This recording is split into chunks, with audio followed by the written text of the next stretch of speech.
Happy 4th of July here at George Sparky Anderson Field on the beautiful campus of California Lutheran University as the Conejo Oaks host the Philippines baseball group for the second time this season here on July 4th. It's great to have you with us up here in the broadcast booth alongside Judo Kanyas. My name is Sammy Fawn, and the Conejo Oaks just recently snapped a 2-game losing streak with an exciting walk-off 6-5 victory over the San Diego Bombers this past Wednesday. In that bottom of the ninth inning, we saw back-to-back walks followed by back-to-back hit-by pitches to cap it off, all consecutively with no outs. Yeah, it's kind of been that this season of just strange walk-offs for the Oaks. We saw their walk-off on a pass ball back last Saturday versus the Orange County Riptide, but I think they started the game strong. Gabe Howard on the mound had a first few good innings. He struggled, but he said he had a loose mind and said he locked back in the fourth inning. So I expect the same. A guy like Caden Boulogne who struggled his last time on the mound, and hopefully he can rebound and have a strong day at the mound today. Well, the Philippines baseball group, on the other hand, just snapped a 9-game losing streak with a 4-3 win over the MLB Academy Barons this past Wednesday, and we get set for action. Caden Boulogne getting the start for the Conejo Oaks. Boulogne pitching for the 5th time this season. He got the win last Friday on the road against the Santa Barbara Foresters. It was a 4-1 win. He pitched 5 innings of 1-run ball, allowed just 5 hits that game, struck out 3 batters, 1 walk. And here he is. It's great to have you with us here on YouTube as Caden Boulogne. He has started all 5 games that he has pitched in now, as this is his 5th start. He gets ready to face the Philippines baseball group. We'll take a look at the batting order for the Philippines baseball group. Tyler Haruta leading off in left field, followed by Nomar Vasquez, the second baseman. Then Dylan Tagium, the catcher. In the middle, it's Isaiah Chavez, the designated hitter. Brady Furamisco, third baseman. Malachi Lopez at short. And to finish it off, Hudson Story at first. Stefan Leo in right field. And Tyler Primonto in center field. Now the second meeting between both these teams here on a 4th of July. We wishing everyone listening and in the attendance here today a happy 4th of July. What better way to spend it at the ballpark? Some baseball on 4th of July, especially on a beautiful day here on Friday. Well, here is Tyler Haruta. First pitch, a fastball high and inside, clocked at 87 miles per hour. Well, Haruta so far a .240 batter on the season, has 6 hits, 2 doubles, has scored 3 runs, has 1 RBI. And he fouls that one away. Evens the count at 1. Yeah, Haruta had 3 at-bats last time he played the Oaks. Didn't record a hit or a run. So he'll be looking for his first hit versus the Oaks this summer.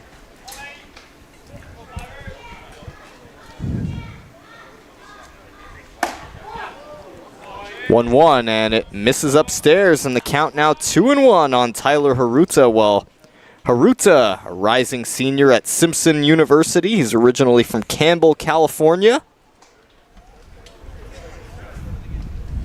And the 2-1. Popped up into short center field. Tommy Kendlinger, the center fielder, he makes the catch. Well, we'll take a look at the defense for the Conejo Oaks. It's Caden Boulogne on the mound. Behind the plate is Anthony Thomas. At first base is Jake Schwartz. At second base is Ethan Gonzalez. Third base, Zach Mora. Brady Hewitt at short, and in the outfield from left to right, Jacob Galloway in left field. Tommy Kendlinger in center field, and Lucas Stanuitz in right field. Yeah, we're seeing Anthony Thomas behind the dish for the first time since June 21st. First pitch is a strike on the outside corner to Nomar Vasquez. Vasquez, the second baseman for the Philippines baseball group.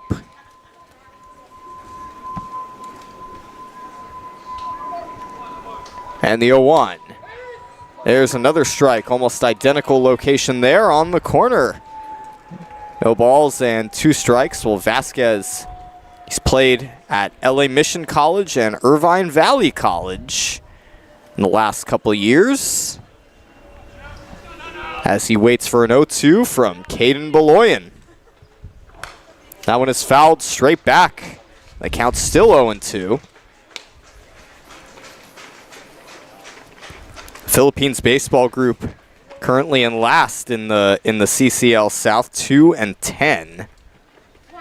Conejo Oaks in second place, right behind the Santa Barbara Foresters. The Oaks 13-7, following their walk-off victory on Wednesday. 0-2 misses just a little bit upstairs, and the count goes to 1-2. Yeah, just 2 games behind the Foresters, who that'll be a tight race as we head into July. And the Royal Seco Saints just 3 games behind the Oaks in third place at 10-9. 1 ball, 2 strikes with 1 out. Beloyan deals. Ground ball to short. Brady Hewitt takes it on a couple hops, throws to first in time for out number 2. Yeah, good play by Hewitt to locate the ball and really put his body in front of the ball. We've seen a few Oaks try to just use their arms as the defender, but he really uses his whole body and fires to first. He's got that range over there at shortstop. We've, of course, seen him go down with a broken nose injury on that chopper that he took a few weeks ago. It was a nasty hop that just hit him square and ended up pulling him out of the game, as there's a line drive base hit to left center field by Dylan Tagium, the catcher. And so Tagium aboard now with 2 outs. Yeah, good piece of hitting right there with 2 outs. Just great eyes right there to read the pitch and find the open space in left center field. Well, that now brings up Isaiah Chavez for Philippines baseball group, as they've got Tagium at first, now with 2 outs. Chavez making his debut for the Philippines here on July 4th. First pitch is launched in the air to left field. Galloway gives it a run, and he's able to make the catch out there in left center field. Well, 4 batters, 3 outs, just 1 hit, no runs. And we head to the bottom of the first. Oaks will come up to bat. We'll be right back.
Here we are now in the bottom of the first inning as the Oaks come up to bat. It's Hunter Zanke on the mound for Philippines baseball group, making his 3rd start of the season and his 4th total appearance. He was last seen on June 28th on the road in Compton against the MLB Academy Barons in what was an 11-9 loss. He's 0-1 on the season. His loss on the record came on June 20th against the Walnut Creek Crawdads in Walnut Creek, California, as that one is a fastball upstairs to Tommy Kenlinger. So 1 ball and no strikes. Well, Kenlinger this past Wednesday went 2 for 3 at the plate with 2 singles, a walk and a hit by pitch, and he grounded out once. 1-0, misses low and outside, 2 balls and no strikes. Yeah, also had 3 runs in that game versus the Bombers. Made all the difference in a 6-5 win. 2 balls and no strikes. Zenke delivers.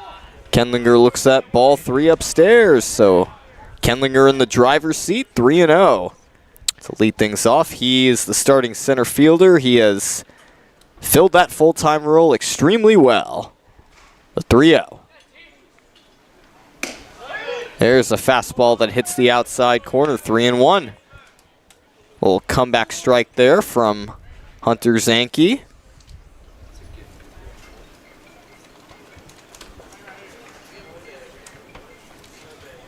Three balls and 1 strike. Zenke deals. High and inside, ball 4, so a leadoff walk to Tommy Kenlinger. Well, Hunter Zenke, a rising sophomore right-handed pitcher at LA Mission College. He's from Woodland Hills, California. This past season with LA Mission College, he went 1-3 with an 8.31 ERA. He made 5 starts, pitched 17 1/3 total innings, struck out 18 batters, allowed 19 hits and runs. 16 of those runs were earned, allowed 2 long balls and walked a batter. Yeah, out of those 18 strikeouts, he had 1 game where he had 7 strikeouts alone in 6 innings pitched versus Desert College back on February 5th. Comes in today for the Philippines baseball group, tied for 2nd in strikeouts with 8. 1-0 to Ethan Gonzalez is fouled away. 1 ball and 1 strike. Well, Ethan Gonzalez, you mentioned, we've talked about, he was on a 9-game hitting streak. It came to an end this past Tuesday as he only got 1 at bat against the Santa Barbara Foresters, but did have a hit in yesterday's game in Wednesday's game in the 1st inning, as there's a check on Kenlinger at first. Well, the batting order for the Conejo Oaks: Tommy Kenlinger, Ethan Gonzalez, Lucas Danuitz in the middle, Jacob Galloway in left field, Devin Wilkes the DH, Brady Hewitt at short, and to finish it off, Jake Schwartz, Anthony Thomas, and Zach Mora. There goes Kenlinger. Pitch is outside. Throw to second is not in time. Tommy Kenlinger with another stolen base. And for Kenlinger, that would be his 7th stolen base of the season. Yeah, leading the team with 7 stolen bases. Had 2 stolen bases just yesterday. 2 balls and 1 strike to Gonzalez. A very good contact hitter, and Kenlinger now in scoring position, so a single could bring him home. 2-1. That one is laced to right field. It goes foul. And Gonzalez has just done a good job throughout this season. You know, he wasn't the everyday second baseman or even shortstop, and he found himself at the bottom of the order in the last 2 weeks, and now he's kind of carved himself as one of the main guys and one of the main hitters, with the 3rd on the best on the team with 16 hits. 2 balls and 2 strikes. Zenke delivers. Misses low and outside. Kenlinger goes about halfway, but holds at second. Yeah, he definitely thought about it, as Tagium thought about maybe making the throw back and also just couldn't control the ball. And so Kenlinger, we know he's already 1 stolen base today. He has 7 on the season, so someone who's willing to gamble. And he's no stranger to that particular situation. We've seen him get caught in between there many times. We haven't really seen him get caught in that sense between those 2 bases. 3-2 is fouled back. There was a circumstance about a week or so ago where Kenlinger was stealing 3rd and the pitch just happened to be a wild pitch. Kenlinger tried to go to score on the play, and the Oaks were winning by a ton, but Kenlinger ended up being gunned down on that play, but certainly a very fast and dangerous runner for other teams to fare.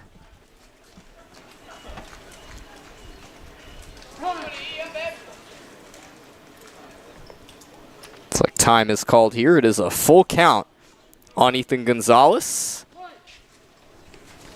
Kenlinger, the runner at second, nobody out. He drew a walk. 3 balls and 2 strikes. Payoff pitch. Fouled straight back. Well, still a full count on Ethan Gonzalez as Zanke labors to get his first out. He is laboring to get his first out. 3-2 on the way. Fouled straight back. Well, Gonzalez putting up a nice at-bat against Zanke, and that foul ball was almost a carbon copy of the previous one, almost the same location, and one of our statisticians, Colin Mackey, framing his hand as he has experience behind the plate as a catcher. 3-2. Strike 3 called on the inside corner. Boy, that was an excellent pitch, as well as an excellent job of pitching by Hunter Zanke. That ball had a lot of English as it caught the inner part of the plate and just froze Gonzalez. Yeah, I think Gonzalez thought that was going to be a ball, but it was a great job. Also framing job by tagging him behind the dish for the Philippines baseball group. Yeah, it did. It started off as a ball, but it just curved right into the zone. So 1 out, and now here is Lucas Danuitz. Flies that one foul out of play. Defensively for Philippines baseball group, Zanke on the mound. Hunter Zanke, Dylan Tagiam behind the plate. Hudson Story at first. Nomar Vasquez at second. Brady Ferramisco at third base. Malachi Lopez at short. In the outfield from left to right, Haruta, Primanto, and Leo. Fought off to the right side. It goes foul. No balls and 2 strikes on Lucas Danuitz. Well, Lucas Danuitz, a rising MBA student at Cal Lutheran University, just completed his undergrad degree in marketing communication. This past season, he was first team All-SCIAC as well as third team All-Region.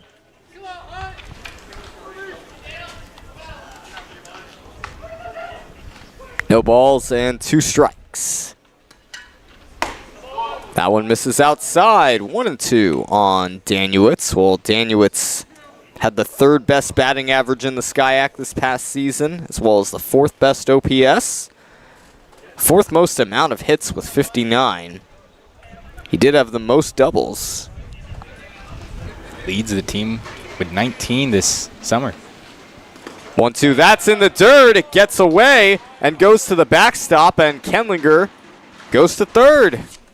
Well, that ball just hopped and hit Tagiam square and just bounced away from him.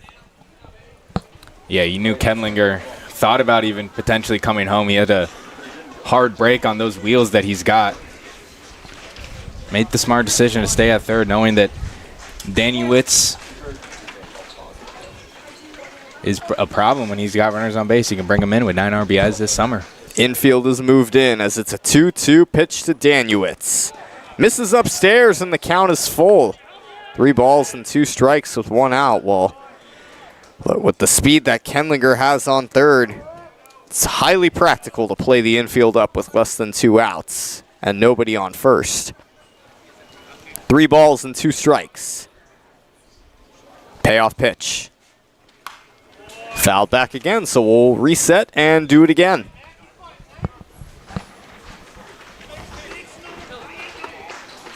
Danuitz back for his 2nd year with the Oaks, spent 2024 part of the championship team. He had 18 hits, had a .237 batting average. Full count with 1 out and Kenlinger at third. Another 3-2. Misses outside. It's a 1-out walk. So Danuitz puts up a good at-bat. Well, all 3 of the first batters have at least gotten to a 3-ball count, and they're really making Zanke work in this first inning. Yeah, now up comes Jacob Galloway, someone who is extremely lethal at the plate. When there's runners in scoring position, he has a team-high 14 RBIs. Seen him out in left field for the second time this season. He made a last start back last Tuesday versus the Royal Seco Saints on the road. Originally the designated hitter, and then a few minutes before the game was moved to left field in replacement for Isaac Veal. Yeah, dangerous hitter and a versatile defender. As that one misses outside, 1-0. Well, Oaks with now runners at the corners, Kenlinger at third, and Danuitz at first. Great speed on the bases all around. Jacob Galloway, yeah, most of the time we've seen him at the plate, but every now and then he'll go to left. 1-0. Galloway lifts one in the air to right center field. It's carrying pretty well. Back at the wall. It's up against the wall. In to score is Kenlinger. Danuitz right behind him. He's being waved home. Throw to the plate will be late. And it's 2-0 Oaks on a 2 RBI double by Jacob Galloway. And that's how this one begins on the scoreboard. Yeah, it's a great piece of hitting. Just what we continue to see this summer from Jacob Galloway, especially with runners in scoring position. He is a threat at that plate, and that's now his 15th and 16th RBI of the season. He had an RBI yesterday as well as a sacrifice fly. And the Oaks up 2-0. We saw them score 3 runs in the first inning on Wednesday versus San Diego Bombers. Galloway now at second for Devin Wilkes, another dangerous hitter for Conejo. Has 1 home run on the season. And he fouls that one off. No balls and 1 strike. Well, the Oaks striking first early in the first inning, just as they did against the Bombers in yesterday's game. They scored 3 runs in the bottom of the first inning, 2 so far here. No balls and 1 strike. Sankey to Wilkes. Wilkes takes a high fastball outside. 1-1 is your count. Well, Devin Wilkes' homer came the first time the Oaks played the Bombers back on June 8th. Hard to believe is almost a month ago. 1 ball and 1 strike. Here's the pitch. Popped up in foul territory. And the catch is made behind the plate by Dylan Tagium for out number 2. Yeah, great play right there, just to be able to locate the ball. His gear falling off on his way. And that's not an easy catch by any means. Not at all. Coming out of your stance and then having to run back and try to make the over-the-head catch.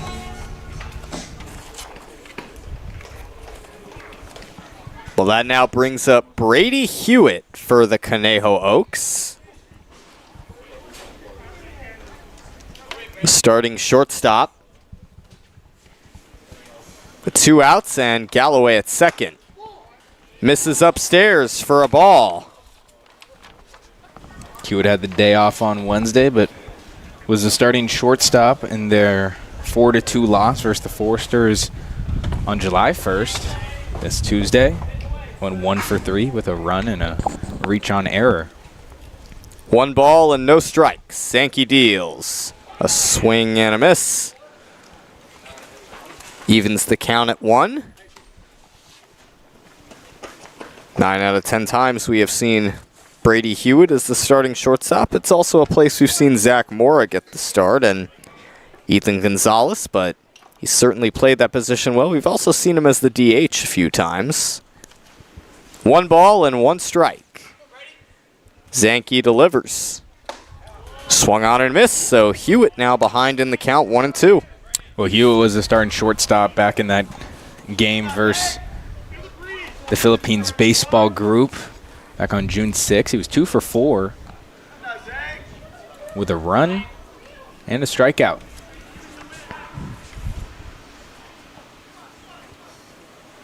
One, 2 on the way. A little bit off the plate. 2 balls and 2 strikes. Nice frame there by Tagium, but that was high and outside. Galloway in scoring position. Oaks insurance has definitely been key when they've been able to get it. 2-2 pitch. Popped up left side in foul territory. And the catch is made by Brady Faramisco. So now we head to the second inning, 2-0 Oaks. We'll be right back.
Here we are in the second inning. It's 2-0 Oaks as Brady Faramisco will lead things off for Philippines Baseball Group.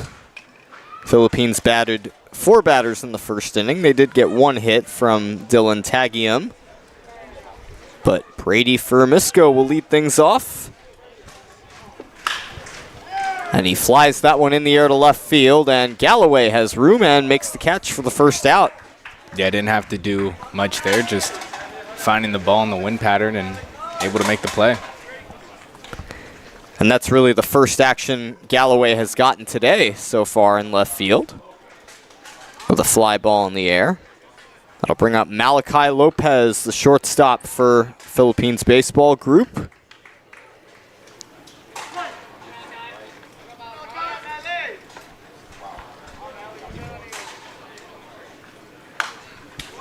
First pitch is fouled straight back, 0-1. A rising freshman at Riverside Community College. Played in 33 games this past season, had 72 at-bats, 20 hits, 7 RBIs, and a .278 batting average. 0-1 misses upstairs. Count is even at 1. Well, Lopez batting .222 on the season so far, has 6 hits.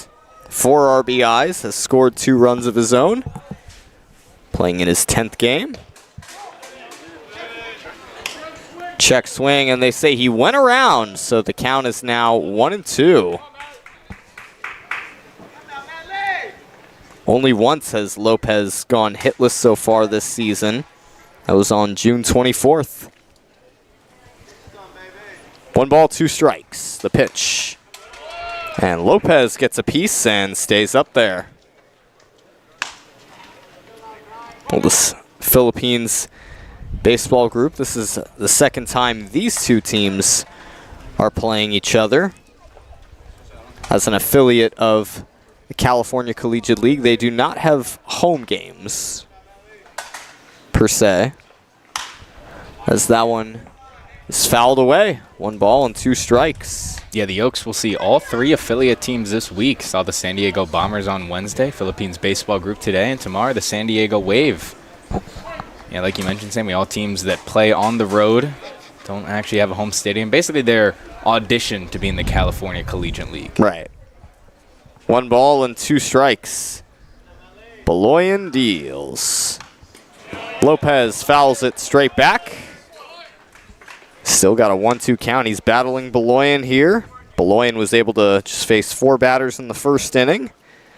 Had a very good outing last Friday against the Santa Barbara Foresters, in which he only allowed 1 run. One of the 4 players from Westmont College on this Oaks roster this summer, a rising junior. 1-2. It misses upstairs. 2-2. And he's just settled with every start. You know, we mentioned at the top of the show, but he by far had his best start in the win versus the Foresters last Friday.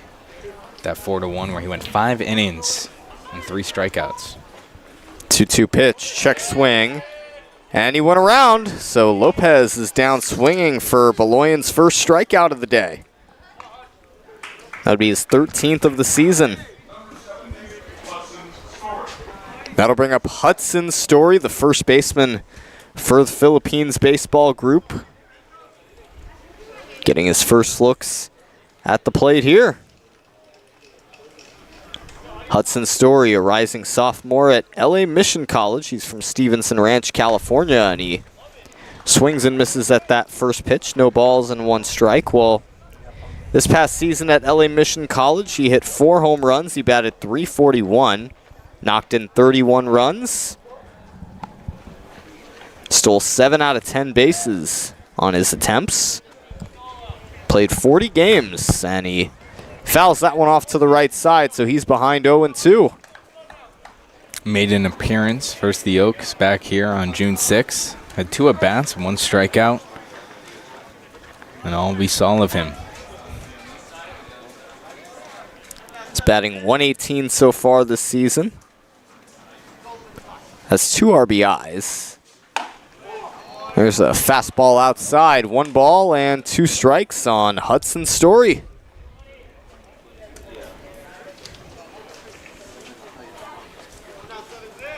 Well, it was the second game of the season for both of these teams when they had last played each other. It's back on June 5th. Misses upstairs. It's an even 2-2 count on Hudson Story. Yeah, he's fought back in this count, down 0-2 now, even at 2. See what Story serves up here. 2 balls and 2 strikes with 2 outs. Nobody has reached base this inning so far. 2-2. Ground ball up the middle. It'll be cut off by Hewitt. He throws to first. The throw is high, and it takes Jake Schwartz off the bag.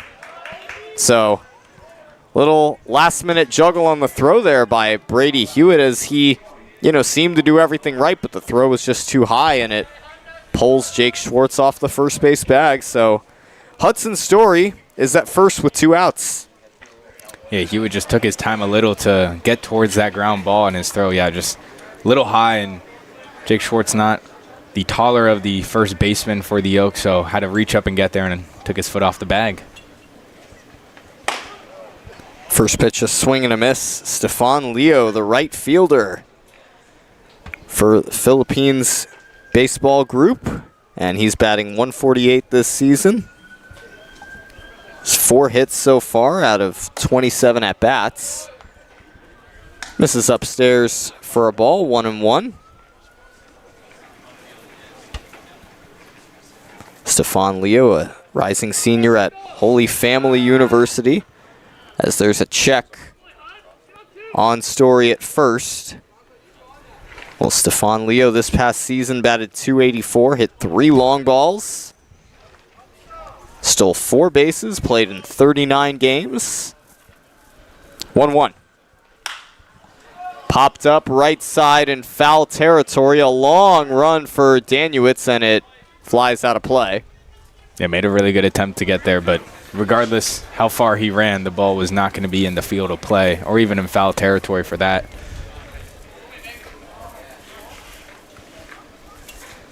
One ball and 2 strikes. Story at first with 2 outs. We'll see if Philippines baseball group can take advantage of that break with 2 outs. 1-2. Swing and a miss. Second strikeout for Caden Beloyan sends us to the bottom of the second inning. 2-0 Oaks. We'll be back.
Here we are now in the bottom of the second inning. Jake Schwartz will get things started for the Conejo Oaks. He's getting the start at first base today. Yesterday we saw Landon West in his second game, his first at first base. Well, here's Jake Schwartz. And the first pitch. There's a strike on the inside, or a ball inside, I beg your pardon, from Hunter Zanke. Yeah, he's coming as a defensive substitution as well as a pinch hitter for Devin Wilkes 2 times in the past, or I should say on Tuesday, and then also back on Sunday versus the Riptide. That misses outside for a ball. It's a 1-1 count. Apologize, sometimes the scoreboard on the field is a little inconsistent, so can't necessarily rely on that. 1-1. Misses downstairs, 2 balls and 1 strike. Will Jake Schwartz, infielder and outfielder, first baseman and outfielder for the Conejo Oaks. Yeah, only seen him infield this season. Misses upstairs. It's a 3-1 count. Schwartz batting .381 on the season so far. Has 2 extra base hits.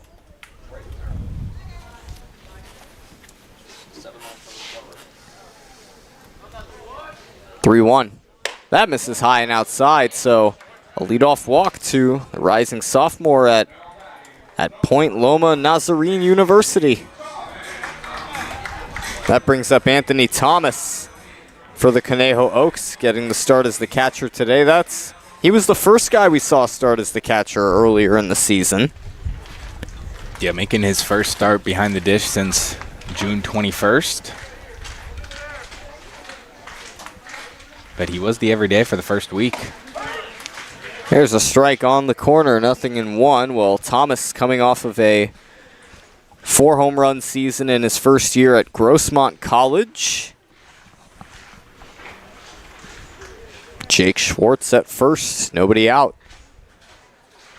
The 0-1. Chopped foul to the right side. It's an 0-2 count on Thomas. Batting .286 on this season, has 3 runs, 4 hits, 2 RBIs, and 3 walks. Schwartz at first. No balls, 2 strikes. Zanke deals. Strike 3 called right on the outside corner, so Hunter Zanke with his first strikeout of the day. And that would be his 9th of the season. Brings up Zach Mora for the Oaks, getting the start at third base today. Tyler Hawley getting the day off. It'd actually be Zanke's now 2nd strikeout, which have both actually froze the batters. Oh, yes. You're right. Beg your pardon. His 2nd, yeah, it was Gonzalez who struck out in the 1st inning, so 2nd strikeout in his 10th of the season. So Mora fouls that one off to the left side. Happy belated birthday to Zach Mora. Birthday yesterday, July 3rd, 2005 baby.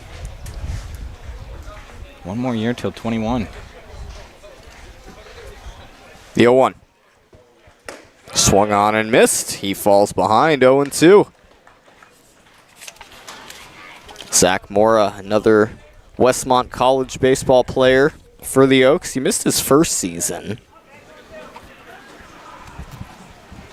So he's behind 0-2 with 1 out. Schwartz at first.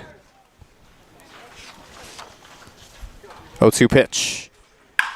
Fly ball high and deep to left field, but catch is made out there in left field by Tyler Haruta for the 2nd out. Yeah, that had good pop to it.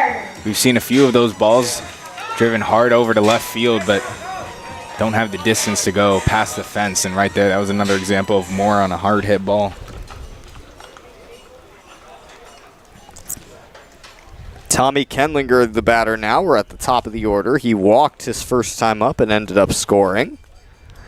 on a 2 RBI double by Galloway. Looks at a fastball strike on the outside corner, 0-1.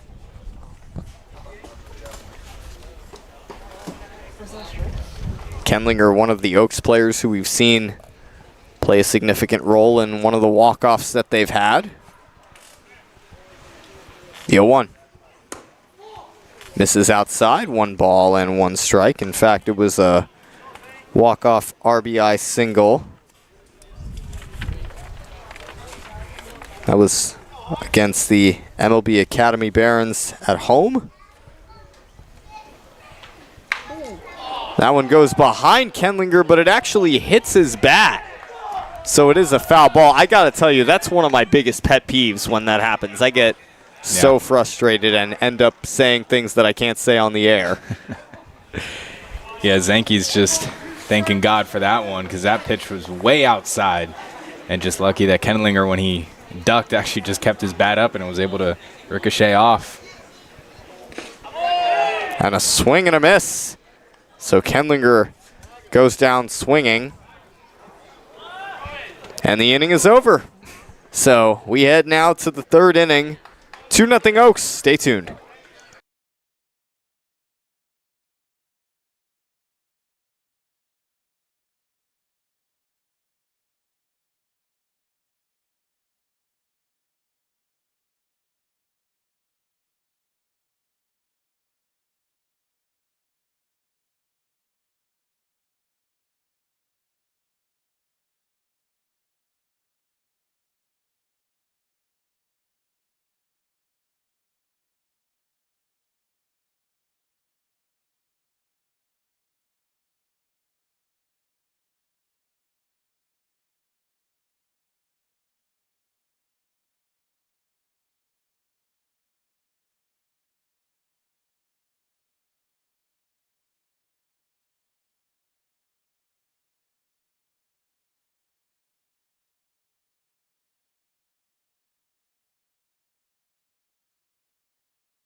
Third inning, here we are, and it'll be Tyler Primanto leading things off, the center fielder for the Philippines baseball group as they trail 2-0 behind the Conejo Oaks.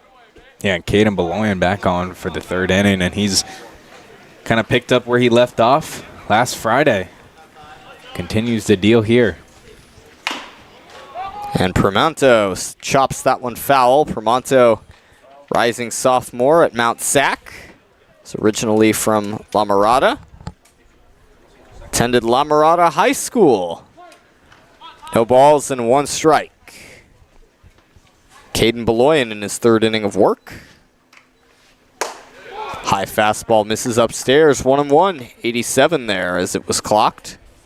Primanto came in as a pinch hitter in the game back on June 6th. Just had 1 at bat.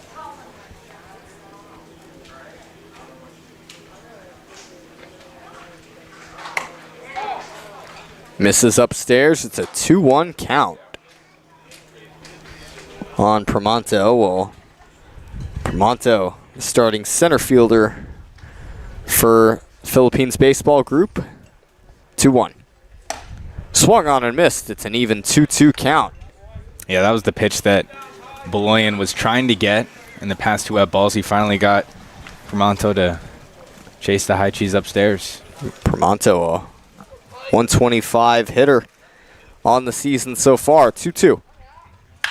Line drive right back up the middle for a base hit. So the Philippines baseball group with their 2nd hit of the day. It's a leadoff single from Primanto that brings up now Tyler Haruta. Yeah, good hitting by Primanto, and really Beloyan didn't change up his pitching sequence much there and allowed Primanto to get on top of that fastball upstairs once again and leads to a leadoff single. Brings up Tyler Haruta, the left fielder. He flew out to center field his first time up. Popped up to the right side. Jake Schwartz, a long run in foul territory. He's not quite going to get there in time.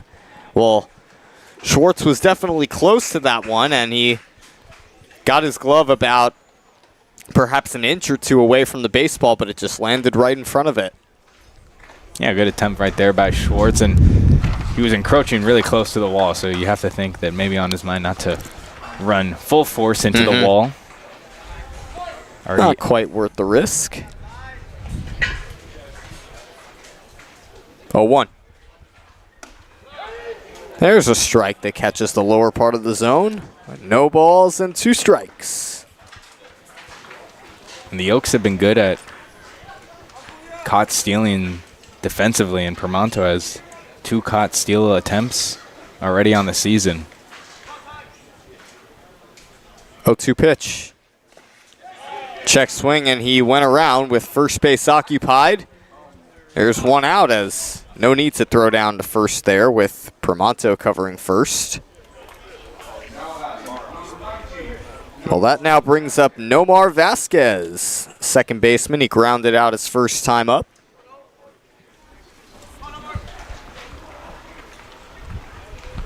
As Philippines Baseball Group has a tying run at the plate, behind just 2 runs as the Oaks scored 2 in the first inning, and there's a check on Permonto at first.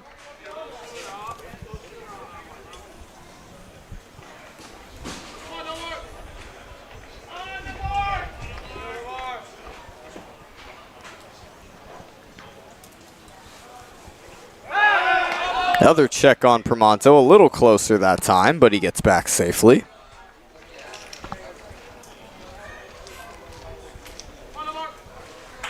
Nomar Vasquez, second baseman for Philippines, getting his second plate appearance there as Permonto has a good lead there. He almost goes. As there's a strike on the outside corner, he started to go and then bluffed the steal. I'd say that was the wise move by Permonto right there. 1 out. The 0-1. Chop to the right side. Gonzalez has just 1 play, and that's first. So with 2 outs, Permonto is now at second base. And that'll bring up Dylan Tagium, the catcher.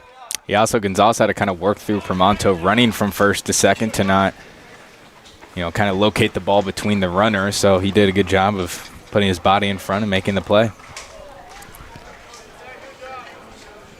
Permonto now in scoring position for Dylan Tagium, who singled his first time up on the first pitch.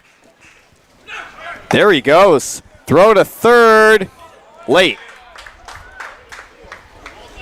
Yeah, throw was late and also a little too outside for Mora to contain. Even if he had managed to get that in his glove, he was still off the bag. As Permonto with now 2 stolen bases.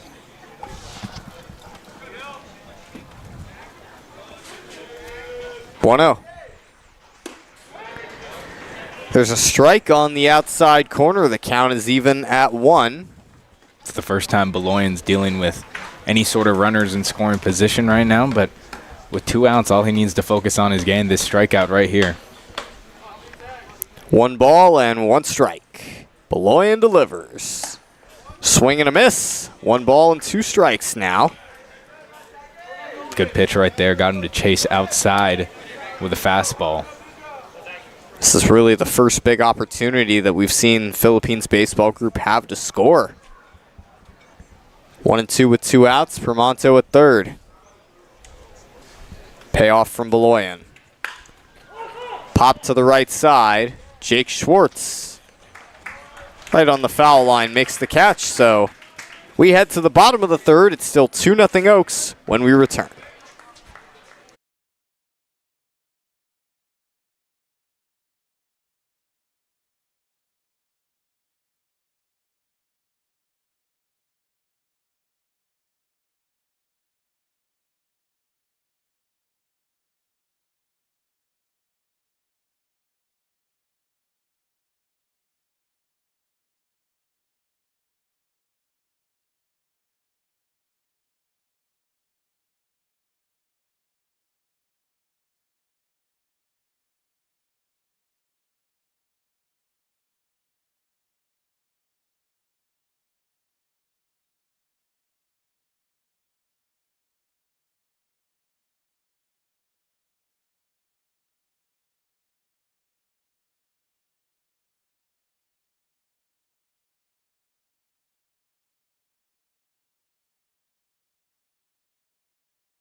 Here we are now in the bottom of the third as Hunter Zanke enters his third inning of work. He'll face Ethan Gonzalez first in this inning. Gonzalez was a strikeout victim his first time up. He went down looking on a slider that was right on the inside corner, and we saw it had terrific movement to it and just froze Gonzalez square.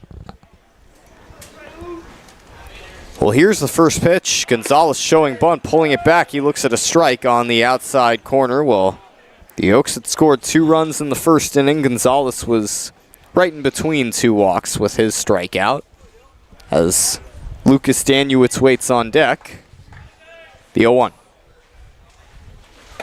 Gonzalez looks at a ball upstairs. The count is even at 1 now. Yeah, after allowing that 2-run double that Galloway brought in Danuitz and Kendlinger, Zanke's been a little more comfortable on the mound. 1-1. Misses outside. It's a 2-1 count on Gonzalez. Yeah, Zanke certainly seems to have shaken off his first inning struggles as he allowed 2 runs. 2-1. Gonzalez lifts one in the air to right field. Coming in is the right fielder Stefan Leo, and he makes the catch. 1 out.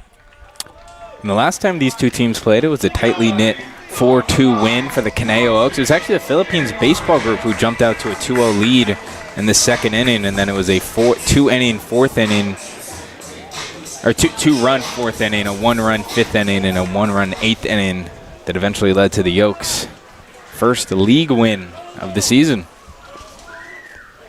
Brings up Lucas Danuitz for the Conejo Oaks with 1 out. Misses inside for a ball. Yeah, he tried to go back to that slider that he got Ethan Gonzalez with back in the first inning. This time just a little too inside.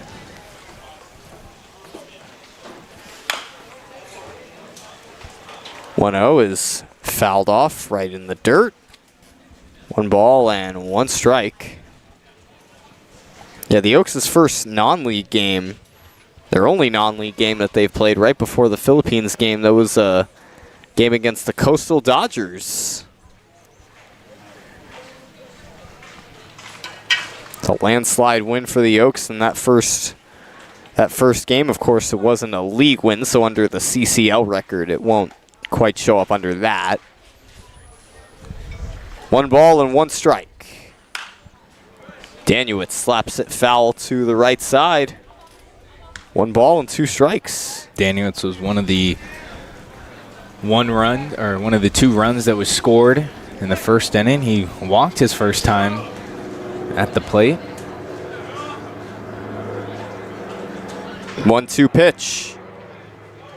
Is a swing and a miss as Tagium applies the tag on Danuitz for out number 2.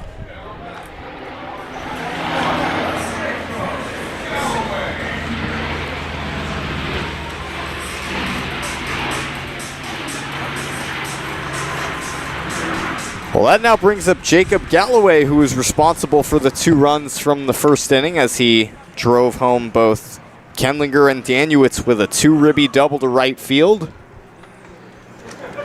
He gets his second look at the plate here.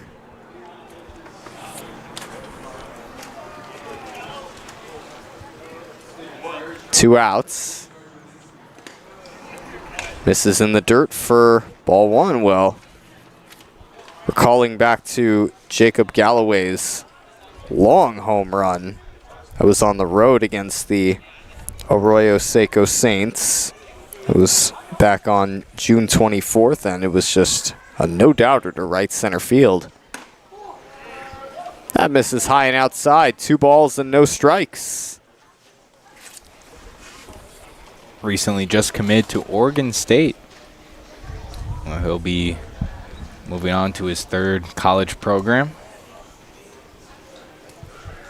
2 balls and no strikes with 2 outs. Zanke delivers. Popped up, shallow right center field. And it falls right there. So falls right in between 3 fielders. The second baseman, Nomar Vasquez, 1 out. he was also surrounded by Stefan Leo and Tyler Promonto, and not one of them could make the catch. Yeah, that's a tough one right there for the Philippines baseball group, especially with Vasquez at second base. You know, it looked like he was in the position to make a play. I mean, you got to give credit to Promonto. I mean, he sprinted pretty far out his post in center field to even try to make the play, but that should have been on the second baseman or the right fielder for the Philippines baseball group. They let one slip right there, now allows a 2-out single. We'll see if Wilkes can make them pay for that mistake. First pitch is popped up to the right side. Hudson Story has room, or does he? It goes out of play. That ball definitely curved a lot at the last second in the wind.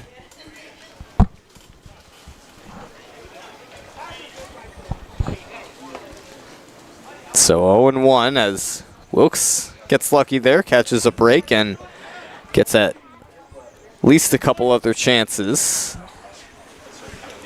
Rising freshman at Cal State Bakersfield has had a strong summer thus far.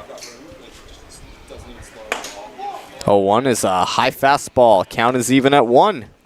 He was 2025 perfect game preseason All-American California All-Region second team at Pacifica High School. Batted .480 this past season as a senior. 47 hits and 30 RBIs. 1-1 pitch. Wilkes rips one to right field. That is a fair ball and will go all the way to the corner. Galloway on his way to third. They're going to send him home. And he will score without a play. It's now 3-0 Oaks on an RBI double by Devin Wilkes. Yeah, he continues to be lethal at the plate when he's got runners in scoring positioning. Just shows another example right there as he drives one down the right field line, and that was inches away from going foul, but he's able to keep it in play, and as it now makes it a 3-0 lead for the Oaks.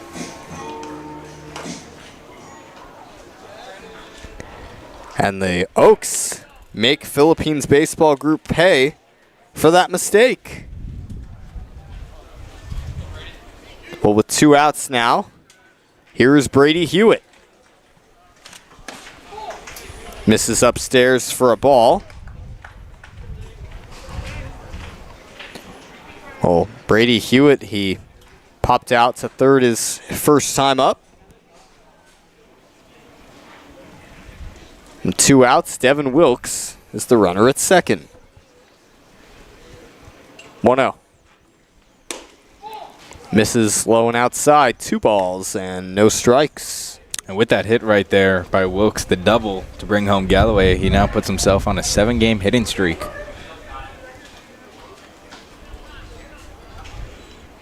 Two outs. Wilkes at second. It's 3-0 Conejo. Hewitt looks at a strike on the outside corner. It's now 2-1. And that was generous right there by the blue. He gave a gift to Zenke, and it was a good frame job by Tagium, but that was pretty outside of the strike zone. But 2-1 to Hewitt now.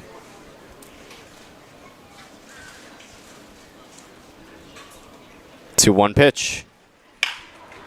Line drive caught at third by Ferramisco. So we now head to the 4th inning. A third of the way done with this game. It's 3-0 Oaks. We'll be back.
3-0 Conejo Oaks. Here in the top of the fourth inning, it'll be Isaiah Chavez starting things off for Philippines Baseball Group. Chavez flew out to left field his first time up. It was also a first pitch fly ball as he looks at a strike on the outside corner. Well, Philippines Baseball Group had unofficially started back on December 21st in 2021. LA Valley College was the location of their first camp. It's a ball inside, and that was set up thanks to the help of Chris Gopez, who was the founder of Phil Am Nation. 1 ball and 1 strike. Check swing, and it misses downstairs.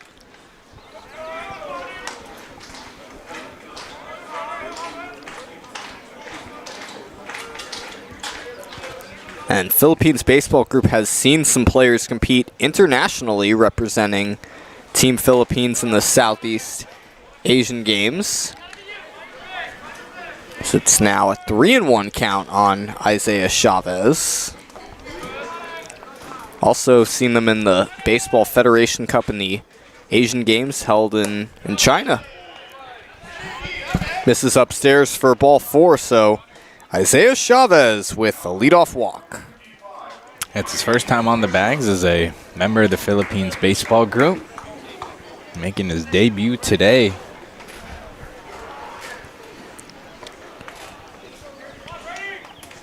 Brings up Brady Ferramisco, who flew out to left his first time up, as Chavez is at first to start the fourth.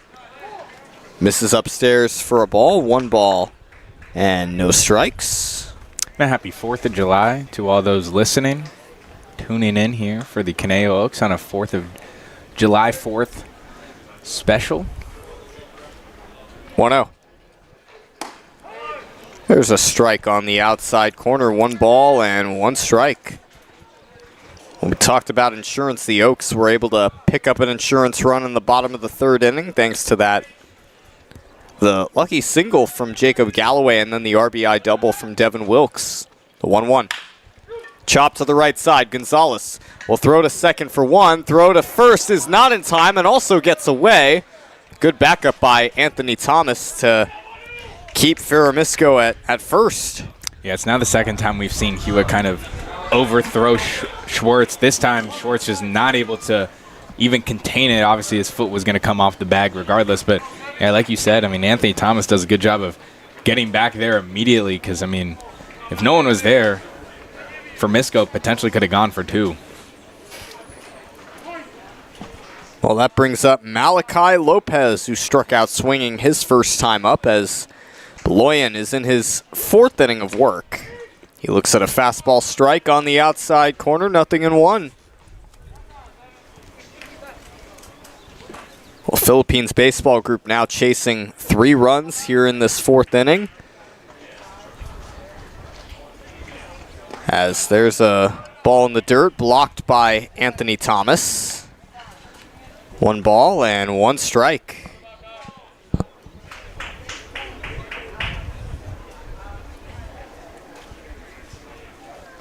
Oh, Ferramisco, the runner at first with 1 out. Doesn't have a huge lead as there's a fly ball to right field. Danuitz runs to his left and he makes the catch. Out number 2.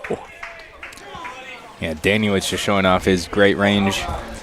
It's kind of the everyday right fielder for the Oaks this summer. Pretty much runs himself all the way to the right field line to make the play out of his post. Well, here's Hudson Story, who reached on what has been ruled an infield single back in the 2nd inning on that ground ball up the middle that was fielded by Hewitt as he takes a high fastball inside, 1-0.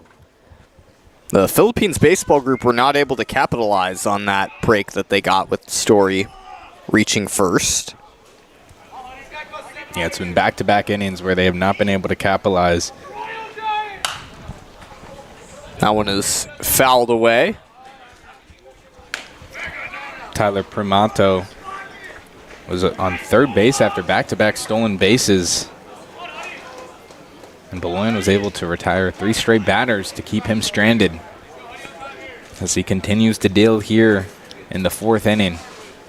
1 ball and 1 strike.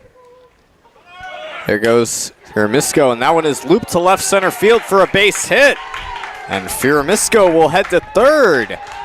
And the Philippines baseball group in business here in the 4th inning as they've got runners at the corners with 2 outs after a single by Hudson Story.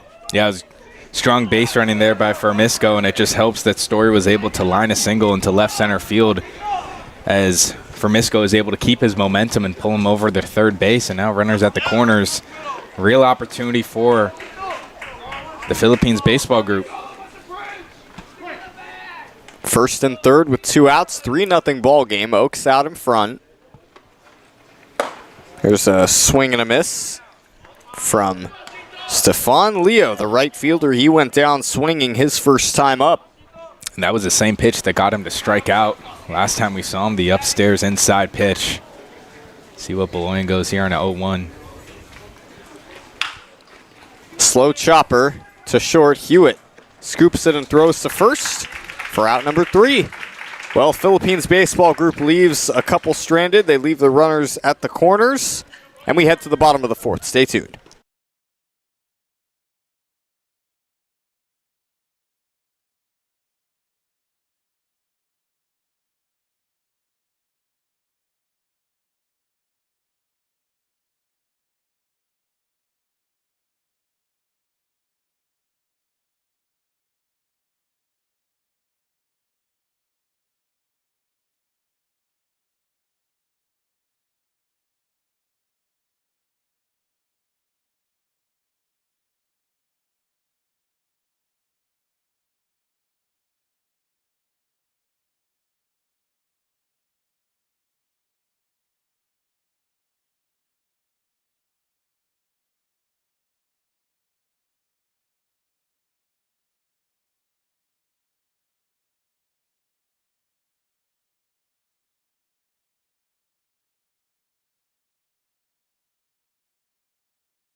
Oaks will come up to bat here in the bottom of the 4th inning. They lead 3-0, and Jake Schwartz getting his 2nd plate appearance. Schwartz drew a walk his first time up.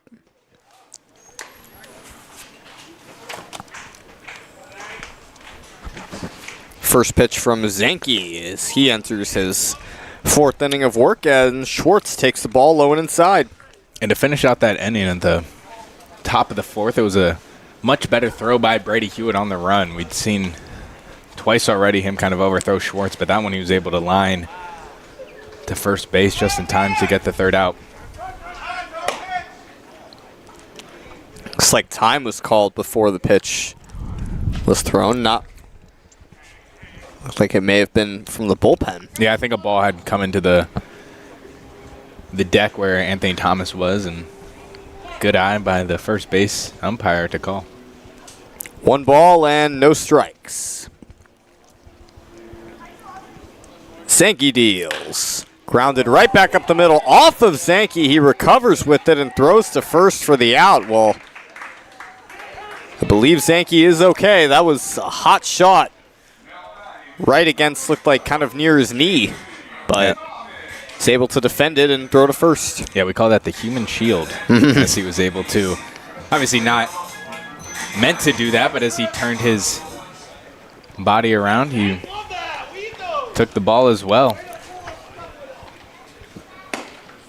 Looks like they're giving him a warm-up pitch or two to throw just to make sure he's okay. And that brings up Anthony Thomas now, the catcher. He went down looking his first time up. One gone here in the bottom of the fourth. Thomas looks at a strike that catches middle inner part of the plate. Yeah, 2 of 3. Those Zenke's strikeouts today have frozen Oaks batters. The 0-1. There's a strike on the outside corner. Thomas quickly behind 0-2. Well, Zenke, he has, he was able to shake off his first inning struggles. Did allow 1 run after a couple of hits in the 3rd inning. And the 0-2. Lifted into left field. It is going to be caught on a slide and grab by Malachi Lopez. Hell of a play by the shortstop, getting out of his post and running back towards shallow left field and able to make it on the run while trying to catch it over his head. That's an impressive play right there, and certainly a big play that the Philippines baseball group needed, as it's now 2 outs. The key there, Lopez tracked it right from the start. Never had his eye off of it, and that'll bring up Zach Mora, the 3rd baseman for the Oaks. Check swing, and it's inside for a ball, 1-0. Mora popped out to left field last time at the plate, 0 for 1 today. 2 outs in the bottom of the 4th, 1-0. Fouled backwards, the count is even at 1. Hopefully it doesn't hit any of the doors back there. That was not what the most recent damage to the door was, though. 1 ball and 1 strike with 2 outs in the bottom of the 4th. There's a shallow fly ball to center field, and the shortstop Lopez right in the middle there makes the catch. 4 innings done. It's 3-0 Oaks. We head to the 5th. Stay tuned.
Well, here we are now in the 5th inning here at George Sparky Anderson Field, and Caden Beloyan's day is done. He yields way to Max Strickland, the right-hander for the Oaks. 0-1 on the season so far. He is making his 7th pitching appearance.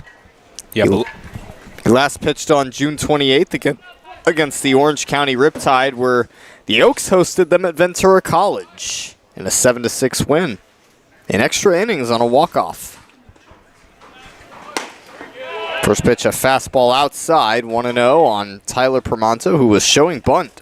Yeah, before talking about Strickland, Beloyan with another strong outing here, went pitched 4 scoreless innings, just allowing 3 hits. And, you know, in those last 2 innings, he was in a little bit of traffic and was able to leave Philippine baseball runners stranded. So, yeah, like you said, now leads way to Max Strickland, who I think me and you can agree, Sam, he definitely had his best appearance back on June 4th versus the Saints, where he went 1 inning, retired the side, and had 1 strikeout. No balls and 2 strikes. Strickland delivers. Popped up into short left center field. Hewitt onto the outfield grass, makes the catch. Well, I think the big thing for Strickland, what he knows he has been having to work on is really his command of the strike zone and, you know, just being consistent and throwing those strikes. Nothing to do with velocity necessarily, just being able to locate that zone. You've seen some improvement in the games that we've seen, especially the last 2, but yeah, still trying to find that command. Well, that one gets thrown behind Haruta, so 1 ball and no strikes. And that's not finding the command right there. Don't think so. Well, Haruto for 2 on the day with a fly out and a strikeout. As Strickland comes on to relieve Beloyan. And yeah, you're right, another strong outing for him. 4 shutout innings. 1-0 misses upstairs. It's 2 balls and no strikes. Philippines baseball group down 3 runs. They're certainly not down by a landslide. They probably do wish they had a few of those at-bats back, because this game could have been a lot closer. They've had a few guys on third base left stranded. 2-0 misses downstairs. It's now a 3-0 count on Haruta. Yeah, that and also really goes back to that ball that was not caught between the 3 fielders, Permonto, Leo, and Vasquez, hit by Galloway. 3-0. There's a fastball strike right over the plate. It's 3 balls and 1 strike. It's also now Landon West behind the dish for the Oaks, making his 3rd appearance of the summer. 3-1. This is upstairs. It's a 1-out walk to Tyler Haruta. So he's on first for Nomar Vasquez. And something I've noticed just watching Strickland in his 7 appearances is when he kind of gets behind the count, or when he has runners on base, he tends to kind of, freeze up. And I think he's a lot more in his head, and he doesn't let himself play kind of free. And so we'll see what he does here with already a runner on. But, yeah, anytime he gets down 3 balls, 2 balls, tends to be more of those wild pitches. There's the strike on the outside corner, and Haruta bluffed the steal attempt there. That's a way for the runners to really get in the pitcher's head is, act like you're going to steal and then hit the brakes at the last second.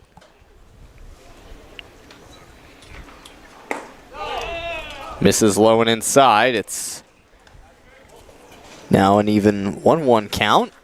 And for Landon West, this is now his 2nd appearance behind the dish. He had the start back on Tuesday in their 4-2 loss versus the Foresters. He was actually then replaced by Anthony Thomas. So it's the flip-flop for the Conejo Oaks here on July 4th.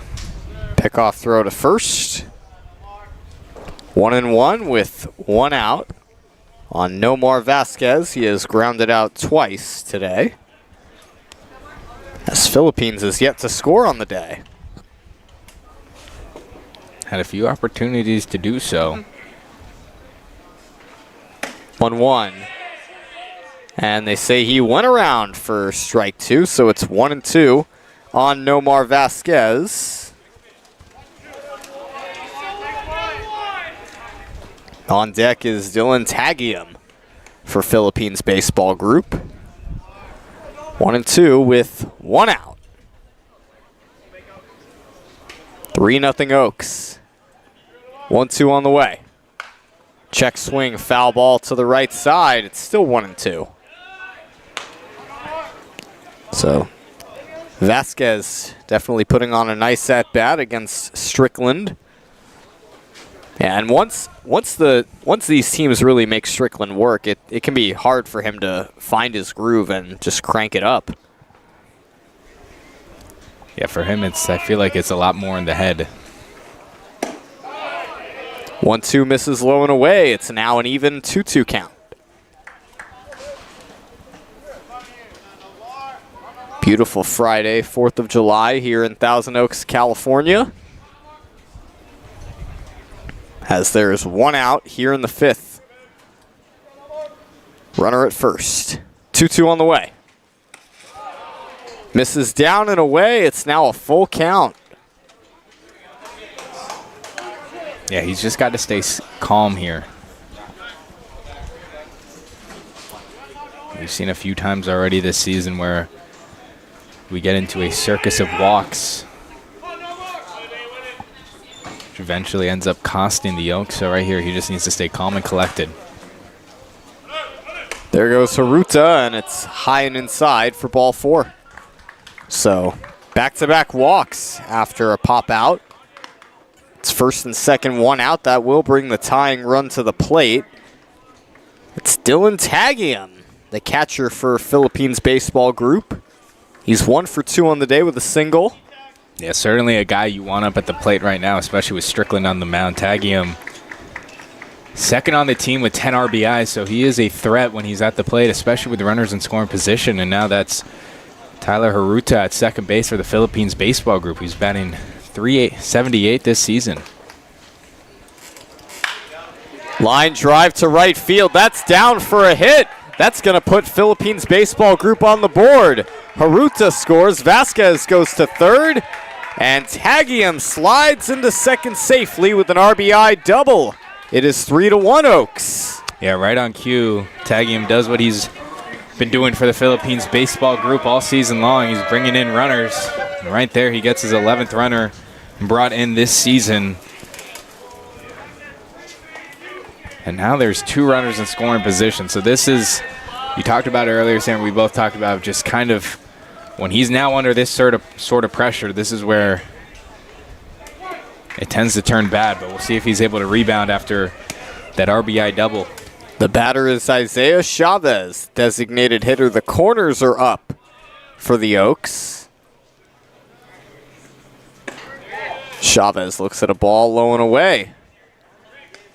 Well, Chavez now representing the go-ahead run at the plate as both the tying runs are in scoring position at second and third.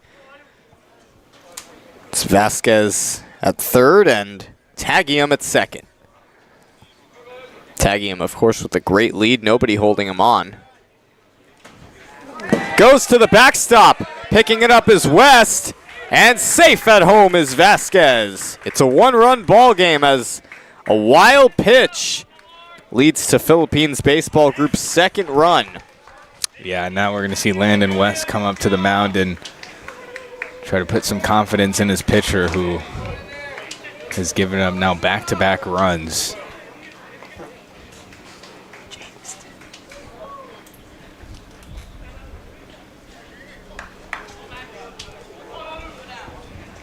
And so a swing of the bat right here by the Philippines Baseball Group.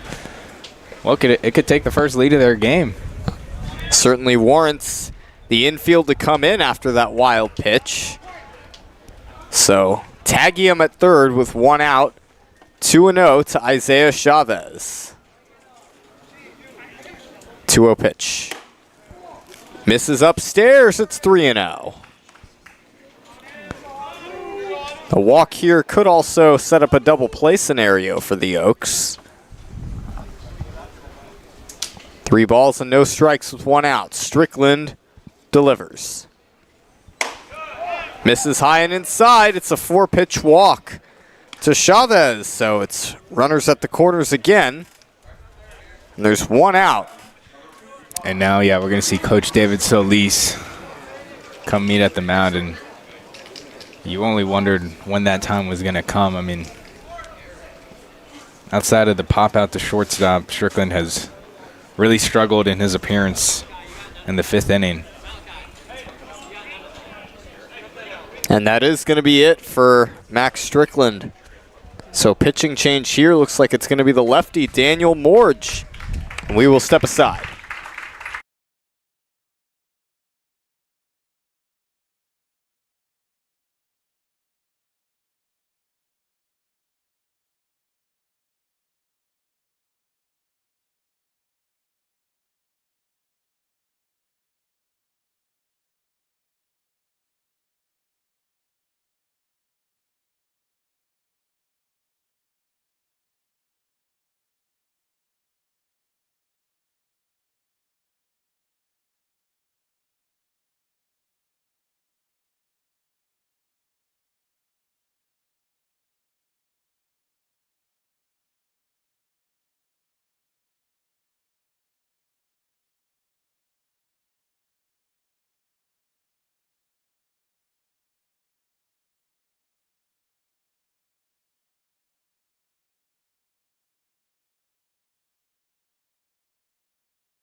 Max Strickland is done. He yields way to Daniel Morge. Daniel Morge, the left-handed reliever for the Conejo Oaks. He is 1-0 on the season, has pitched in 11 1/3 innings this season. That is the second most in the CCL.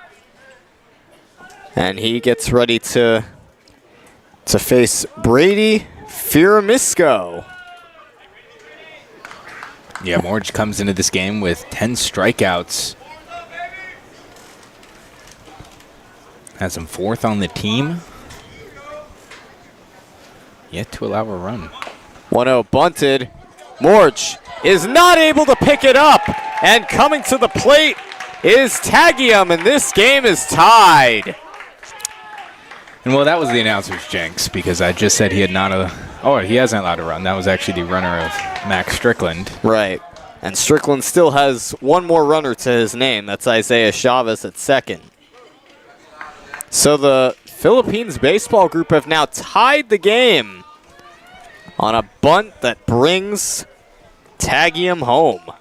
Yeah, and Morge, I think he was thinking too much about trying to get the ball actually to home plate and didn't really concentrate on picking ball up. And we've seen that a few times with both teams just taking their eye off the ball. And you got to remember, you got to have the ball in the glove to be able to make the play.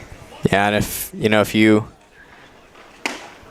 there's a strike right over the plate to Malachi Lopez. If you don't know baseball that well, you might often think that, you might not think that small ball can be more dangerous than long ball, but it can be, and it was right there.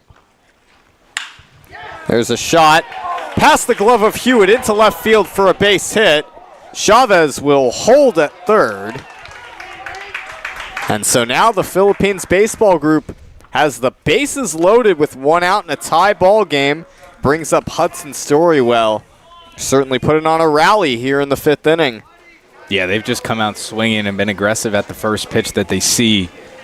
Right there, Hewitt just doesn't really track the hop too well, gets over him. But Jacob Galloway makes a good play out in left field to contain the ball and not allow Chavez to try to get home. I mean, that was his original intention, but Galloway's quickness able to keep it. There's a fly ball high and deep to right center field. Back at the wall. It's up against the wall. In to score is Chavez. Right behind him. And safe as the ball gets away. And now coming to the plate and scoring is Malachi Lopez. So Chavez, Firamisco, and Lopez all score. Hudson Story has emptied the bases with a bases clearing triple. And just like that, it is now 6-3 Philippines baseball group. Well, that looked almost close to a grand slam. I mean, just the way that was hit and the power that Story showed right there. But, I mean, that's the second thing you'll take, a base clearing triple, as the Philippines baseball group has come completely alive here in the 5th inning. We'd seen a few opportunities in innings before where they didn't capitalize, and now they're just capitalizing with guys in running score and scoring position. They did top the MLB Academy Barons 4-3 this past Wednesday. Got back in the win column. As Stephon Leo, the right fielder, heading the count, and he takes another ball low. And it's all been done with 1 out. I mean, that's the impressive thing here from the Philippines baseball group. Now 4 hits in this inning along with 3 walks. That one is fouled out of play for strike 1. You know, as a batter, when you see one of your teammates get going, you want to get going yourself. And all of them have done just so here. Yeah, and you mentioned, with possibly thinking that ball could have been gone. I think just the way this inning has unfolded and the amount of momentum that the Philippines baseball group has been able to build.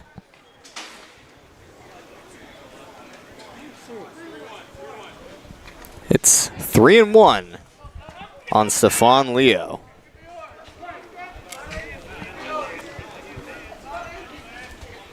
Pitch on the way. Swung on and missed. The count runs full. Hudson Story standing on third, waiting to come home, and Leo would like to bring him in.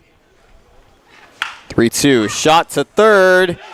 Story dives back to first safely. Throw to first is in time. Everything went just about right on that play.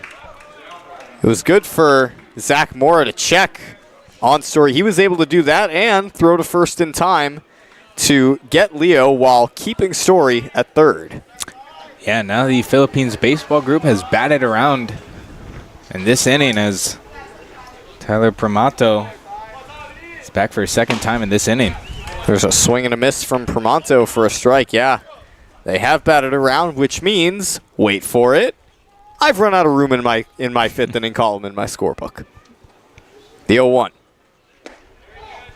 Misses low for a ball. Well, Primato got out to start the inning. He popped out to short.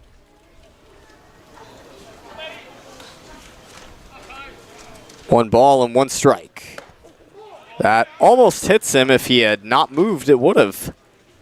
So it's now 2-1 on Tyler Primato. Yeah, well, he was the first out of this inning. He popped out to short. There's a strike on the inside corner to even the count at 2.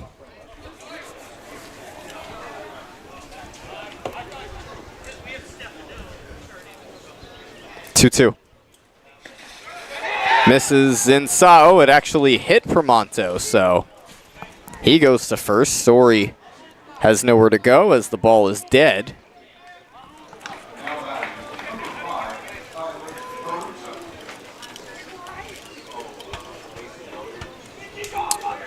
Yeah, Tyler Haruto, who walked in this inning and scored one of the 6 runs. He was 0 for 2 before this inning. Batting .240 on the season. Just has 1 RBI and 6 hits, but a team leading 3 runs. Runner going, throw down to second, goes into center field, and coming to the plate is Story, and Pramonto goes to third. Everything going wrong this inning for the Oaks. It's now 7-3 Philippines Baseball Group. Yeah, it's just a tough play right there, as Landon West predicted the steal by Pramonto, but the connection between him and Gonzalez just not working right there.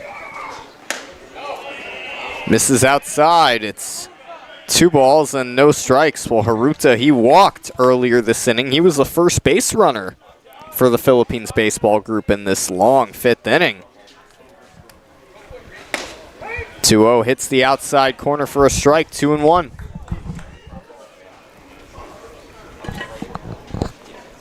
Pramonto the runner at third, as the Philippines Baseball Group have turned this game upside down. Misses low and inside. It's 3-1. Yeah, Morge certainly not faring much better than Max Strickland. 3 balls and 1 strike. Here's the pitch. Swing and a miss. Morge able to catch that break and get Haruta to swing. So it's now a full count on Tyler Haruta, with 2 outs. And a runner at third, 3-2. Upstairs, ball 4, so second time Haruta has walked this inning. And that is the 4th hit batter of this inning total. Or 4th walk of this inning. And Omar Vasquez now up to the plate 0 for 2 today, and he was also similar to Haruta, walked in his first time in this 5th inning and came home off Strickland's wild pitch. Got 3 RBIs on this season, as runners at the corner just now for the Philippines Baseball Group. There's a low and inside corner strike called